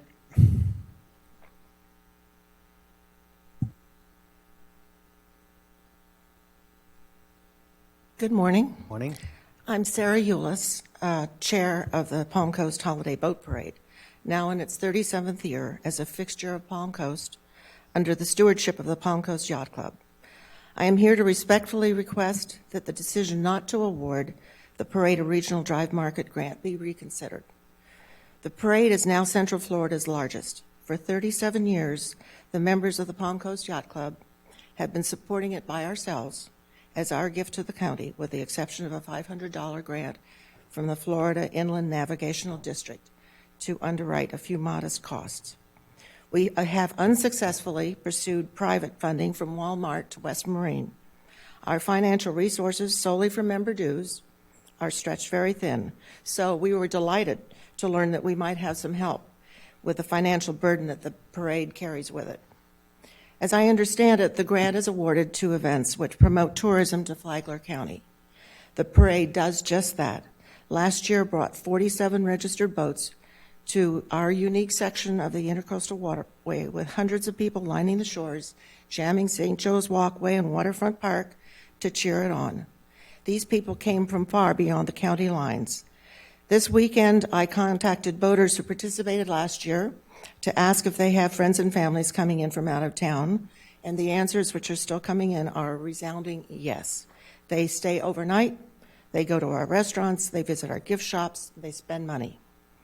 Key to the parade's attraction and success is that it crosses all demographics. It is not an athletic event. It is not a food event. It is not a special interest event. It is not a fundraiser. Nobody pays to enter, nobody wins any prizes, and nobody makes a penny. It is simply a unique altruistic gift to Flagler County from itself to itself, and arguably one of the most highly anticipated events of the year.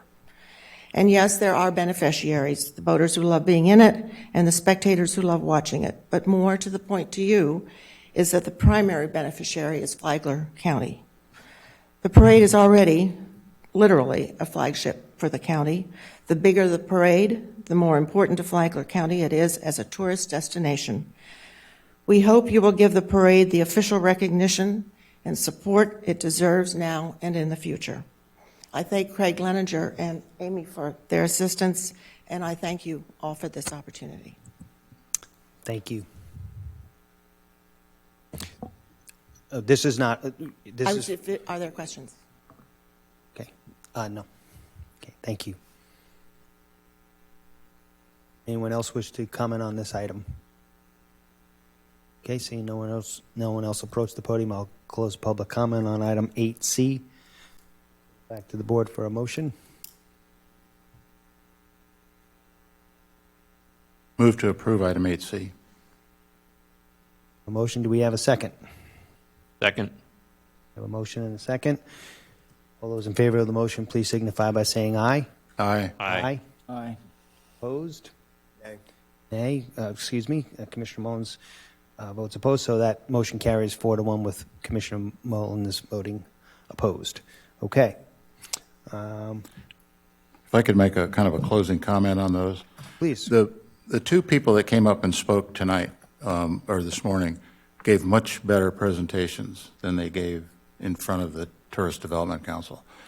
That in both cases, nobody on the commission voted to, made a motion to approve those. And so they didn't convince the members of the council that they needed the funding. And I apologize for that. I don't have any control over what they make a motion to do or not. I just chair the meeting.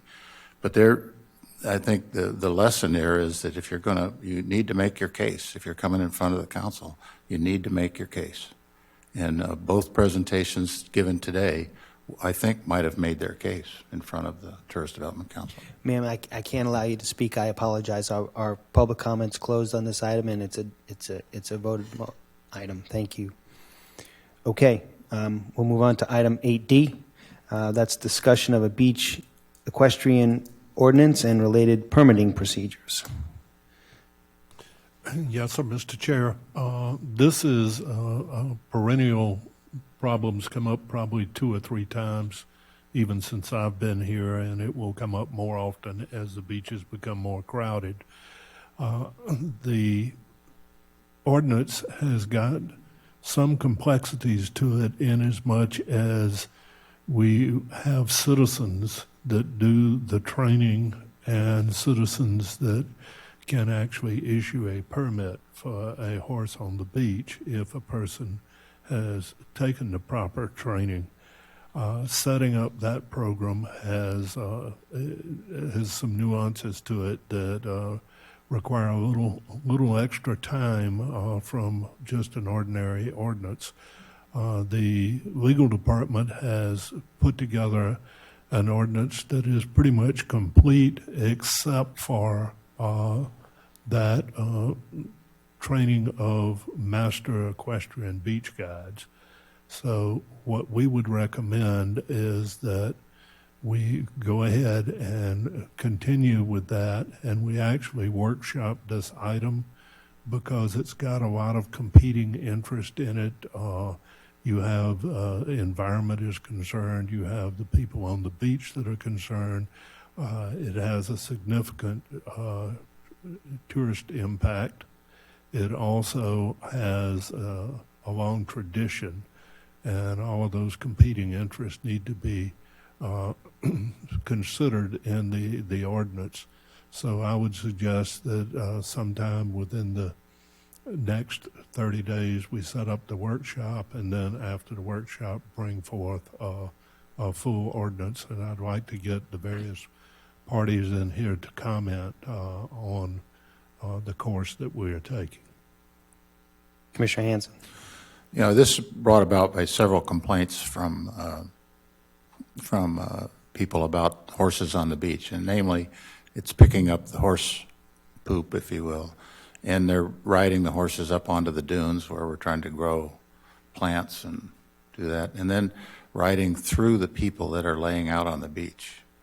Those are some of the complaints we're getting, and there's a couple bad actors out there that we need to get control of, and so I think this is a worthwhile effort and one that we need to pursue. All of those things that you're mentioning, Commissioner, would be addressed in the ordinance, and once you're required to have a permit to ride on the beach, if you are a bad actor, your permit will be revoked.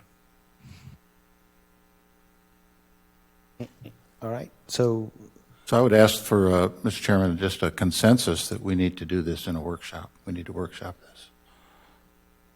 Okay, commissioners? I concur. Agree. I agree. Commissioner Mullins? Okay. All Thank right. you. So I think Thank you, we Mr. Chairman. have direction there. Okay. All right. Item number 9 on our agenda is public hearings. Looks like we do not have any. Item 10 is additional reports and comments. Mr. Cameron? The only comment that I would have, Mr. Chair, is I'd really like to extend my deepest appreciation to my finance staff. They have responded in ways that are above and beyond the call of duty. They had a very tough budget to put together with the various challenges that the counties had, losing their finance director in the middle of the budget year, and in addition to that, being called upon to help out one of our municipalities with some of the challenges that they've had. It has been a very cheerful, can-do attitude, and the work product has been first rate, and those kind of employees just are not that easy to find. Yes, sir. Did you want to yield some time to Jonathan? I did, sir. Okay, thank you.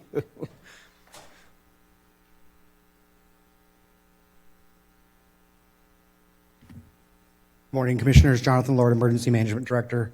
As Dr. McCabe had mentioned, the Northeast Florida Healthcare Coalition, which is a branch of the Regional Planning Council, did give about 90 some of those Stop the Bleed kits to Flagler County. We gave about half of them to the municipalities, and the remaining ones of those kits were placed in all of our public access defibrillator locations in county facilities. So where you see the little defibrillators mounted on the wall or near the elevators and stuff, there is a Stop the Bleed kit in each of those. And as to the school district, I've been texting back and forth with the school district folks. They received hundreds of them from the same group, Right. and at least a dozen, if not more, on each of the schools. And the school district has a distribution plan that they worked out because we weren't really involved in that, but I was able to get some information from them. Mr. Chairman, could I just? Yes, please. That's what I thought, and therefore it was confusing when I heard the report this morning. I think we're talking about two different things, I'm afraid. But we do have the stop blood kits from the Northeast Correct. region. And I just wanted to, it sounded like there was a disconnect there. And the only thing we're missing, and again, as Dr. McCabe says, training really makes a lot of sense. There was one individual trained in the county, which was the health department's emergency preparedness person. He left the health department. They have not replaced that position.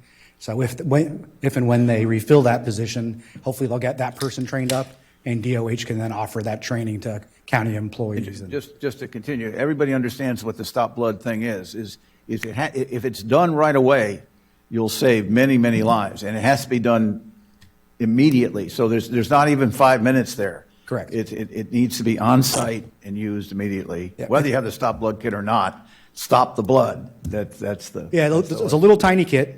They cost about $50 in the open market. But they contain a set of gloves or a couple of pairs of rubber gloves or someone applying a tourniquet, a bunch of gauze, and that's really, it's a very basic thing, but it's a basic thing that's not necessarily readily available unless we have them. I think even our front desk has a couple of them. Each of our constitutionals, we got a few. That's what I thought. Okay. I just wanted, I was confused by the presentation from emergency medical. They sound like we didn't have them. We definitely have them. So. Thank you, gentlemen. Thank you. Anything else, Mr. Cameron, for your report? No, sir. Okay, thank you. Mr. Hadid? Yes, Mr. Chair, members of the board, I wanted to report to you the conclusion of one of our cases that was pending in the Ethics Commission. It has issued its ruling assessing an additional fee against Mr. Dennis McDonald on his appeal that he filed with the First District based in Tallahassee. That's the First District Court of Appeal. I know you may have been aware of that through media accounts. He was assessed an additional slightly over $11,000 in additional fees to the $59,000, I'm rounding, fee award that was previously issued. As you may know, Mr. McDonald did contend that he actually did not file a court appeal. That was the focus of this particular case. But in fact, the appellate court actually ruled 3 times in the appeal case that he initiated, and they eventually dismissed his appeal for failure to comply with its orders. When it went before the Ethics Commission, they referred, actually the appellate court referred it back to the Ethics Commission to assess fees for the frivolous appeal that had been filed with them. The Ethics Commission referred that to the administrative law judge to try. A hearing was held, evidence taken. The judge issued the recommended ruling for the $11,000 plus, and the Ethics Commission approved it. Mr. McDonald did not make any presentation to the administrative law judge or to the Ethics Commission when it made its ruling. This was approximately a week ago or 10 days ago. Thank you. Thank you, Mr. Adid. Okay, we'll move on to any action items from the commission, items that we need to possibly take action on. Commissioner Erickson? I don't have any right now. Okay. I don't have anything. No? Commissioner Sullivan? Right. Based on what we've heard today, I would request that the Tourist Development Board relook at the boat parade and the other event where the people came in supporting them to see if, based on new information, they might be something that they'd be willing to approve. I'll bring that up at the next meeting. I will do that. Okay. And the second one is that the gentleman from Beach Walk, right, was here asking us to, since we just tabled the issue at the last meeting, I'd say at a future meeting to try to bring forth any new information concerning Beach Walk so that we can, once and for all, resolve the issue. Commissioner Sullivan, I want to echo that. I'm wondering if we can get consensus to actually add it to the August 19th agenda. I think we owe it to any applicant to come to final resolution on an item. We had a mediated settlement that was recommended by staff. We did not take action on it. We laid it on the table. It's sitting there. And it wouldn't matter, regardless of what it is, I believe, we need to come to some final conclusion on it. I think we owe that to anybody. And then the other thing is that by doing that, then all parties need to know how to proceed going forward. So can I get consensus that we can add that to the August 19th agenda? Can I ask a question? Sir. If we bring it back up again, does that give us the opportunity to say yay or nay, or do we merely bring it up again for only choices to approve? Mr. Adid? I'm sorry, I'm trying to get this device to be recognized. Forget it. Oh, wait a minute, it did show up. Okay. Oh, look, you're right. I'm sitting there hitting this thing. I'm sorry. Okay, back to serious legal matters. I'm sorry. I was so busy with the device. Yeah, my question is, if we bring it back up again, then what kind of decision process will we make as a board? Will we have the opportunity to say yay or nay on the whole entire issue, or will we once again be only faced with various methods of approval?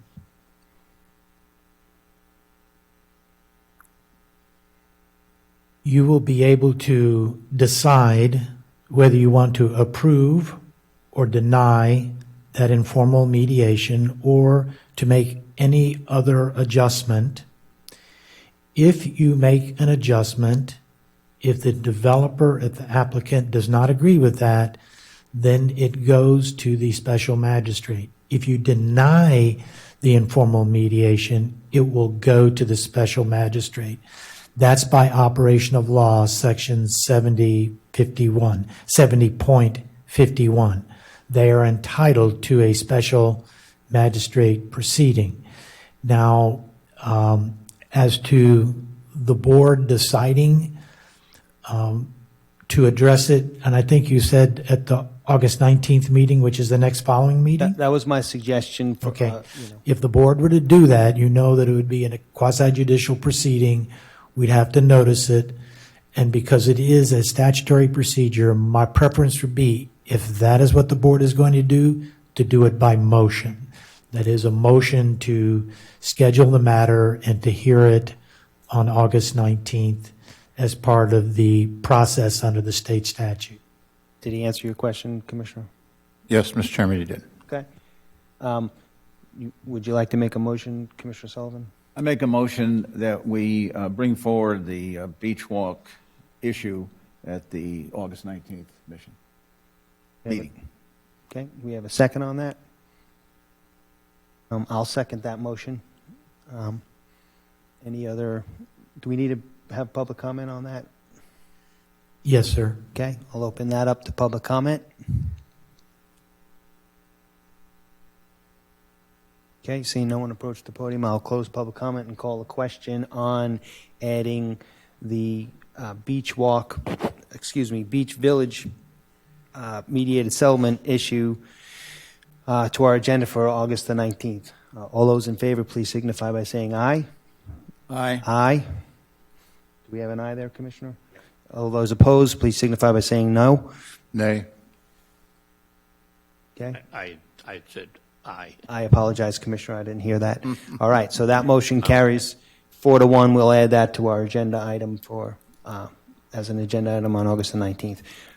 All right, anything else for commission action, Commissioner Sullivan? Nothing from me. Commissioner Mullins? Commission action? No actions? Okay, thank you. So we'll move to last community outreach section. Again, this is a 30-minute time period allocated for public comment for items not on the agenda. Each speaker will be allowed up to 3 minutes to address the commission. Speakers should approach the podium, identify themselves, and direct comments to the chair. Mr. Morning Mayo. again, George Mayo. I seem a little confused. When I spoke to the doctor, the emergency doctor leaving here, she said those kids were not in the high school yet because they wanted to have training first. And Mr. Lord said, we've given them to the school board and they're in the schools. So they're either there or they're not. And I look around here and I do not see one because he said the county is in possession of some. Now, in the state of today's politics, this would be a place for some crazed person to come in and say, I don't like how you voted, and have a, I hope it never happens, have a situation here.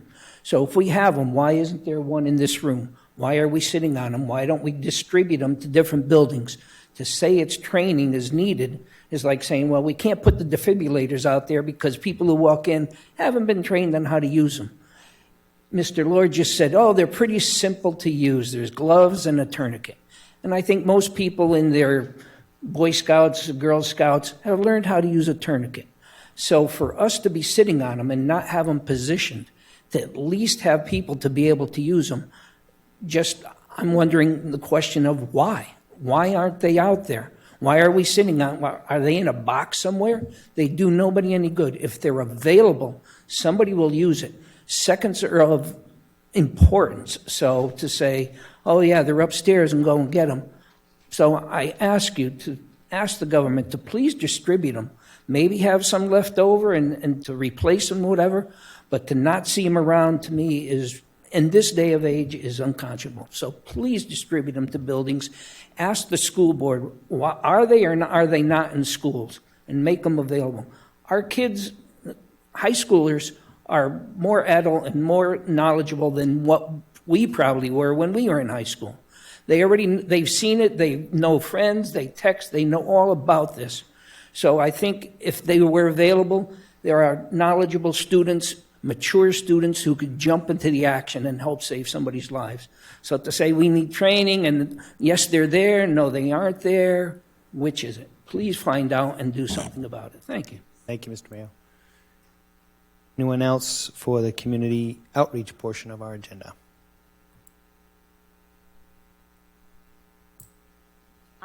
Hi. My name is Fanula Dominguez, and I'm a resident of Sea Colony. Our property backs up to Bay Drive, and so over the years, since we bought the property 10 years ago, I've been keeping up with the development of what's going on with the Bay Drive Park. Earlier in the meeting, you guys passed the consent items en masse, and I was wondering about the improvements to the roads in Marineland Acres. I went through the item on the internet before I came to the meeting, and Bay Drive is not mentioned in there. There was an issue about paving or not paving Bay Drive since this project has been started. First, all the roads in Marineland Acres were going to be paved. Some of the residents objected. Then we went down to we were just going to pave Bay Drive because that was going to be the entrance to the park. Then when the project was finally approved by the Board of County Commissioners, we were told that there was no money in the budget to pay Bay Drive. The dust that's coming from that road is right now under construction is just unbelievable. We're cleaning sludge out of our pool filter on a daily basis. Our air conditioning filters are filthy. We've got, problems with allergies. I just want to know where I can go to find out my husband and I went to the community meeting at the Hammock Community Center. It was supposed to run from 5 to 7. We were able to come at 6 o'clock. Everybody had already cleaned up and was walking out the door. So I don't know where to go to get answers to my questions. And my big question right now is, does this asphalting of roads in Marineland Acres include Bay Drive? Because it's not on here.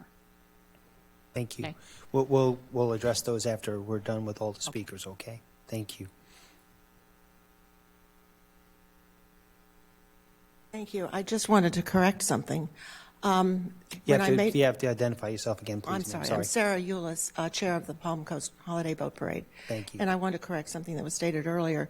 When I made my presentation to the Tourist Development Council, it was immediately moved and seconded that the application be granted, and the vote was 4-4.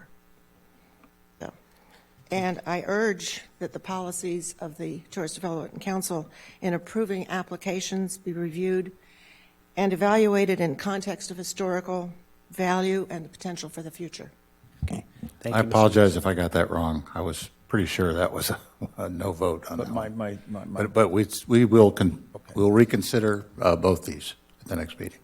Thank you very much. Thank you, Ms. Eulis. Any other speakers for community outreach?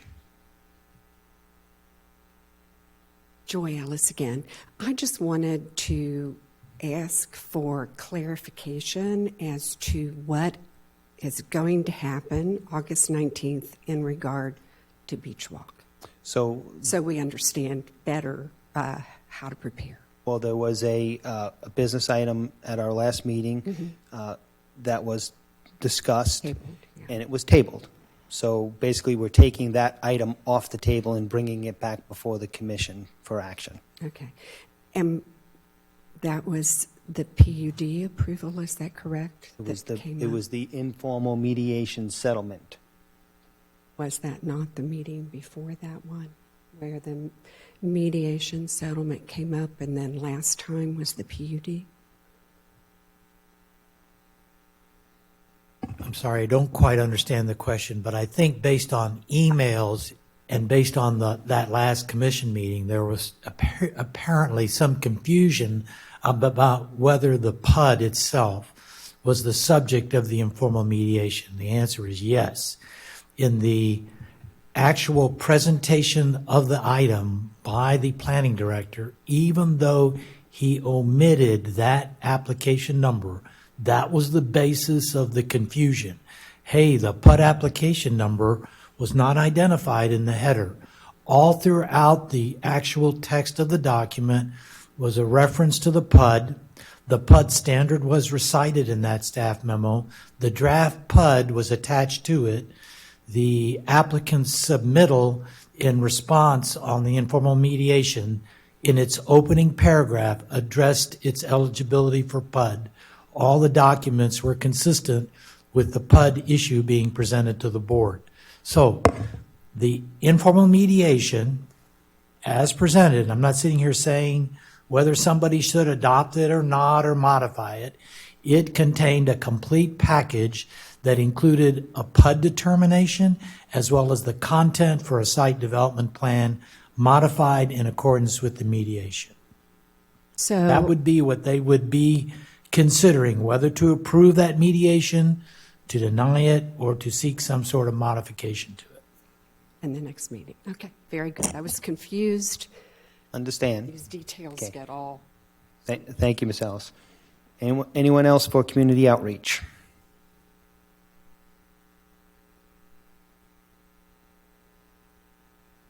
Hi there. Hello. I'm Jennifer Miko. I am the owner of Equestrian Adventures of Florida with the horseback riding on the beach. And I just wanted to say, first of all, thank you for looking into this matter. We try to do everything by the book. We carry insurance. We pick up. We try to make everybody happy, and I know that's not make everybody happy. But we're happy to work with you in the commission however we can to make every party okay with the horseback riding on the beach. And just to let you know, most of the calls that I get for reservations actually come from St. Johns County and Volusia County. So it is bringing in a lot of people, and people come to this county simply to be able to ride on the beach. They ask me for recommendations for hotels. They ask me for recommendations for restaurants, and I'm more than happy to tell them, you know, this county is a great county, and you have incredible beaches, and we never want to be able to ruin that. So I just wanted to say I'm happy to do. I applaud you for taking this on and for trying to make some kind of formal permitting, because I think that is important. Okay, thank you, Jennifer. I think Commissioner Hanson. Yeah, I just want to point out, we had not ever had a complaint against her. Okay. Well, we look forward to you participating in the workshop. Can I say something too? I'll reiterate that I was actually in Panera's, and a couple came up to me and said they had just gotten off the beach riding horses, and I've got had a lot of people come in and say you guys do a great job. So it's a once in a lifetime opportunity to be able to do that. There are not many places left, and if we're promoting the hammock to preserve it to be this old Florida, then I think that definitely radiates having that option to be able to do that. So, Anybody else for community outreach?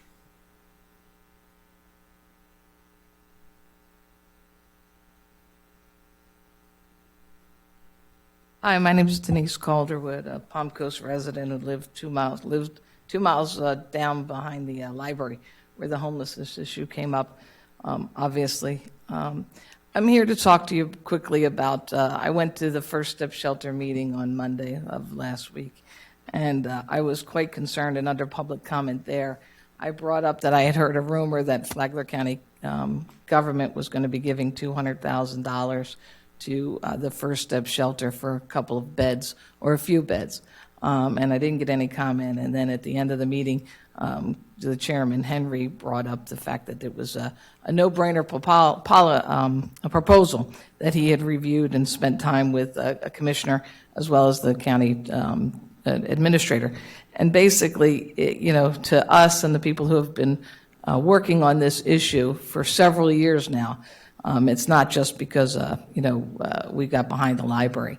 This has been an ongoing issue. We've had the Flagler County Homeless Solutions Task Force that's been meeting just, for over 5 years. And, Commissioner Erickson, you're well aware of that. I think, Commissioner Sullivan, you're finding out about, these meetings and the need and what needs to happen. Commissioner O'Brien, you live the same area I do.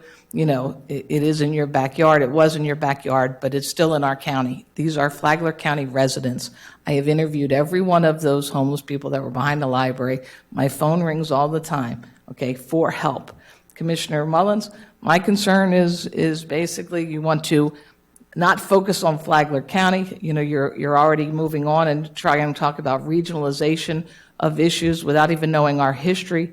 We have a big, long issue with Volusia Flagler agencies not necessarily serving us with existing resources. Stuart Marchman is a big proponent of one of those people. We were excited when they moved here. At the same time, they have a program called Care Coordinators, and not one of the people, the 38 people who are living behind the library, was ever assigned one of those. And that program has been in existence for over 1.5 years. They were all Volusia County residents. That program, we were excited to tell you that one of the people we have got enrolled in that program after our advocacy is now a homeowner. She will be getting her Social Security disability, which she was entitled to, and it happened with all in 3 months since that happened. So she is a total success story. That would not have occurred if we part of the First Step Shelter. I don't know if the chairman and the county administrator received all this, but these are the policies and procedures of the First Step Shelter that are still in all draft forms. And it's expected that people can't turn themselves in. They have to be turned in by law enforcement. I did just speak to the sheriff, and the sheriff would not necessarily support a proposal because that's why he asked for the CCTU unit, the crisis unit, to be held here because he wanted to keep his deputies here. In order to go through the process, it was going to be an hour-long process.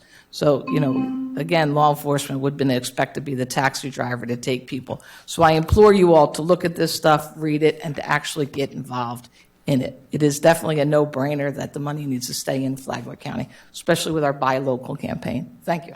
Thank you, Denise. Willing to share this. Anyone else for community outreach? All right, seeing no one approach the podium, I'll close the community outreach portion and go around for some final commission reports and comments. Commissioner Erickson? Nothing. Okay. Commissioner Hanson? I have nothing. Commissioner Sullivan? Just one quick note. I did attend the briefing that our engineering department, along with FDOT and the Army Corps, made to our Representative Waltz on things along the beach, including the wall that's been finished now at the northern end of just south of Beverly Beach, and then the road A1A. I wanted to just point one thing out. In talking to the FDOT administrator, I don't think the A1A project is going to get finished early. The push right now is to get it finished on time, which is November, and that's going to be a job to get all, because I drive by there every other day just to see how things are going, and there's a lot of work left to be done there, but they promise that that'll get done by November. And I hope that's true, and I emphasize that to the FDOT rep who was there. But the briefing with Congressman Waltz went well, and he's very supportive of things we've got going on here in the county. Thank you, Commissioner. Commissioner Mullins just indulged. Commissioner Hanson wanted to go back that direction. So. Yeah, I forgot to mention that I had the opportunity to meet with Congressman Waltz on the issue of septic tanks and sewer lines, and he's going to help our county and Volusia County with. He's given us some guidelines and how to approach this, but we're going to get some federal help over the next couple of years with getting our sewer line over on our barrier island.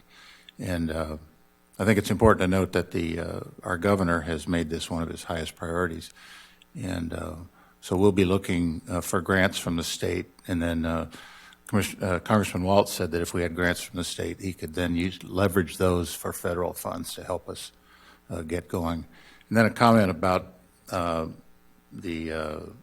road, Bay Drive Road and everything. If you want to stay after, I'll discuss it with you. And please just call me if you have questions, because that's my project, and I can fill in all the blanks for you.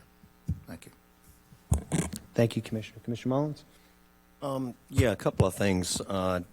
The glasses on. I can see.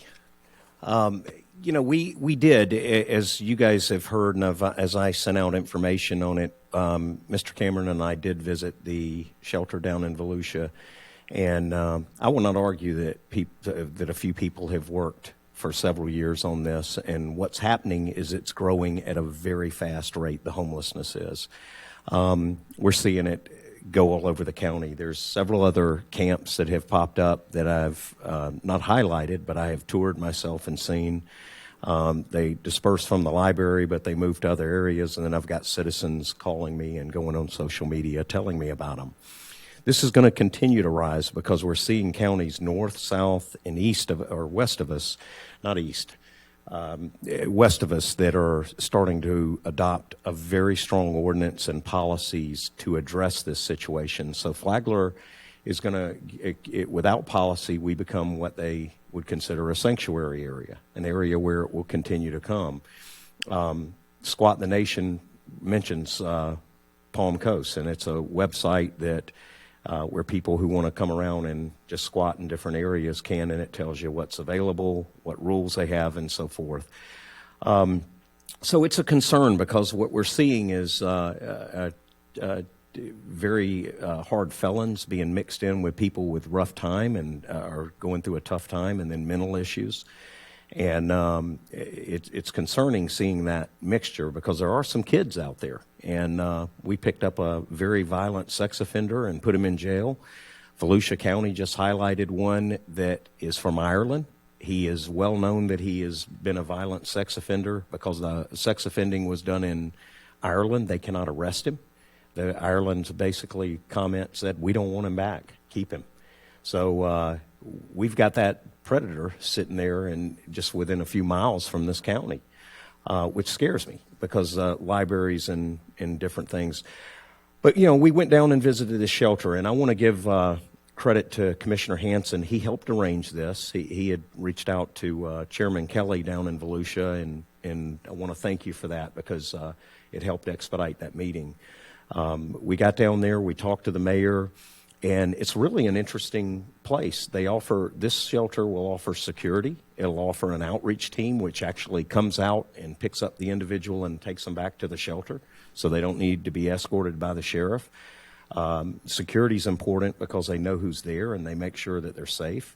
It's got structure. That's what some of these guys are struggling with. They have to get up at a certain time and they have to learn to be responsible back in the community. It's got mental health with Stuart Marchman. It's got spiritual with Catholic Charities. They provide food, a rooftop, a shower, a soft bed. And this isn't done once a week. This is done daily. This is something, the once-a-week program that we're trying to do here is nothing but a pathetic Band-Aid. It's a feel-good for us and not really a solution for them. This all runs about $1.80 a year per citizen. And that's if we don't get any federal or state money that is out there that we can actually get. $1.80 a year will make our community safe. And what concerns me is we have seen a lot of problems that we have headed off that could have been very big with these violent offenders. This is a situation we can't ignore. I think that ask all get involved, charities, churches, all of them get involved in supporting this program because there is going to be a role that everybody can play. It's public safety. It's what we're here to. One of the top priorities of this county that I was told over and over that we want to feel safe, and what we've seen in the country, I think we won't argue that one of our main roles is to make sure our community's safe. And Mr. Cameron, do you have any comments on the shelter or any of that program that you'd like to put in that you saw down there? Other than, Denise Caldwell is correct in saying they're rumors. They're preliminary discussions on potential cooperation among jurisdictions. Those discussions have extended to some of our municipalities. We continue to seek alternatives to the homeless situation in Flagler County. And quite frankly, the issue of being able to put a facility that can be manned 24 hours a day, not violate any other municipalities' ordinances and land use regulations, and to provide a safe alternative to sleeping in the woods in all sorts of conditions.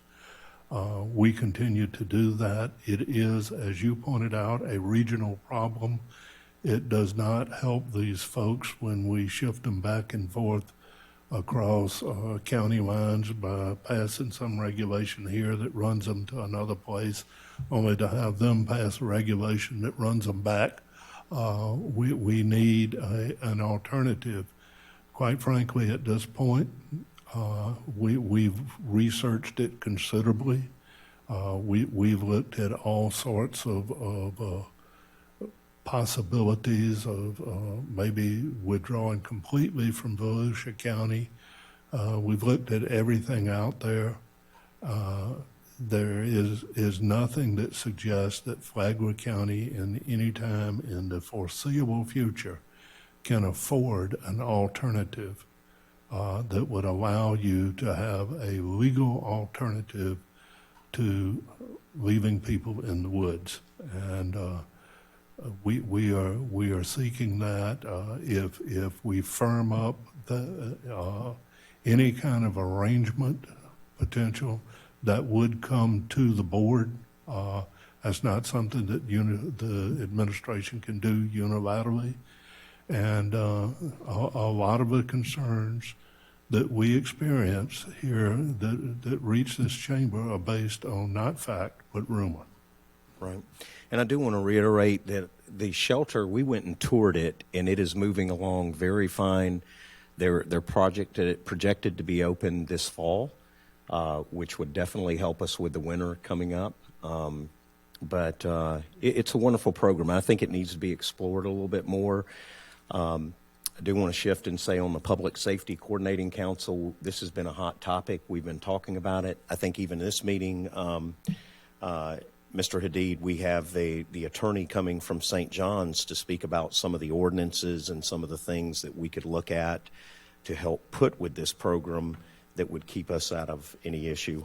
The city of St. Augustine that adopted the ordinances Okay, that you're referring to. City of St. Augustine. So we're putting a lot of effort in this with the staff, and I think the staff, when they come back and propose it, it's well looked at. But my recommendation in looking at it so far from what I'm seeing is we're just a victim of not having a policy in place how to handle this, and we can't ignore it because it is growing. Other than that, I also attended the back-to-school jam with Flagler County, and going through there and speaking to the FPC this weekend, going through and speaking to the principals. There's a gap with the kids. My family, with my wife's approval, we were very happy to donate $1,000 to the schools, the elementary schools, to help with supplies. And I encourage many people out in the community to do that for these kids. This is a gap that we are facing with the children, and we've got to make sure no kids left behind. But it's an honor to be able to help these children, which they'll be our future county residents and leaders. So it was an honor to do that. And I do want to say it's just as we've progressed more and done things the last 6 months, it's been an honor to serve with you four guys in making sure that we're getting things done. I know it's a new style of mine, but I enjoy it, and I think we're having a lot of fun and we're getting things done. But thank you again. Thank you, Commissioner. Commissioner Hanson? Yeah, I just want to encourage Mr. Cameron and Commissioner Mullins to stay engaged with Volusia County, because regardless of the naysayers, we need to get along with Volusia County, and if we can get some kind of arrangement with that shelter, it's just another tool in our belt. It's something else we can use to help with the problem. So I would encourage you to stay involved and stay engaged. I do want to say this. It was very difficult getting in touch with them until you pulled that meeting together, and I really want to thank you for that, because we were hitting just a communication gap, but that made it possible. So thank you very much. You're welcome. Okay, and for my report, a couple things. I wanted, the sheriff's not here, but appreciated his comments on the support of Mr. Cameron, and we got out of a sticky situation, and I want to personally thank the clerk for being part of that solution. We put a lot on you over the last well over a year, and again, this commissioner appreciates your efforts in helping us get that solved for a while here until we get things finally settled with space long term for the sheriff. Much appreciated. Also, I wanted to recognize some folks from our budget staff, and I don't know if you said this, Mr. Cameron, but we had, it might not just be budget, but we had some folks go over and help the city of Bunnell. They had some emergency staffing needs in their finance department, and in spirit of cooperation, we lent some folks with expertise to go over there and help them. I don't know if you want to comment on that at all. But. Yes, sir. That was a response to a sort of critical situation, and we had people that had some of the expertise and knowledge that they needed to avert a bad situation over there, and that was part of my can-do remarks about our staff. That when they, in the face of losing a finance director and not quite finished with their budget process. Very positive attitude, went over to Bunnell, and I've got nothing but glowing reports from the city manager over at Bunnell of their performance. So I do think that it's a big hats off to that group. And just one other thing, last thing from my report is I want to echo what some of us have said about Congressman Waltz. I got to attend the meeting he had with our staff, and I was quoted in the paper, and I'll just reiterate it. His level of engagement with our staff, listening to the projects and things that they're working on and their concerns, and where the interaction comes with the federal government was was very refreshing, and not something that happens very often.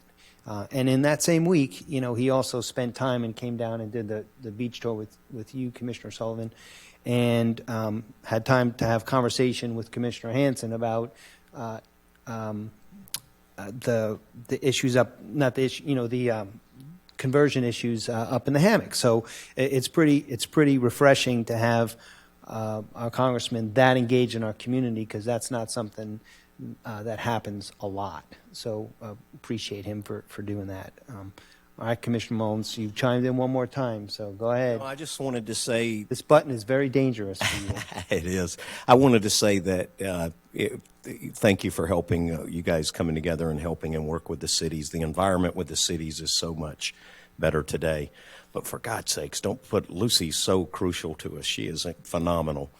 I've missed her dearly, my appointments. And Maura, you do a great job, but you can definitely tell she's not there. But I really appreciate and wanted to give her a shout out for that as well. Well, I just wanted the city to know that we were sending our best. Yeah. So, I'll entertain a motion for adjournment. I move that we adjourn. All right. Second and we're adjourned. Thank you.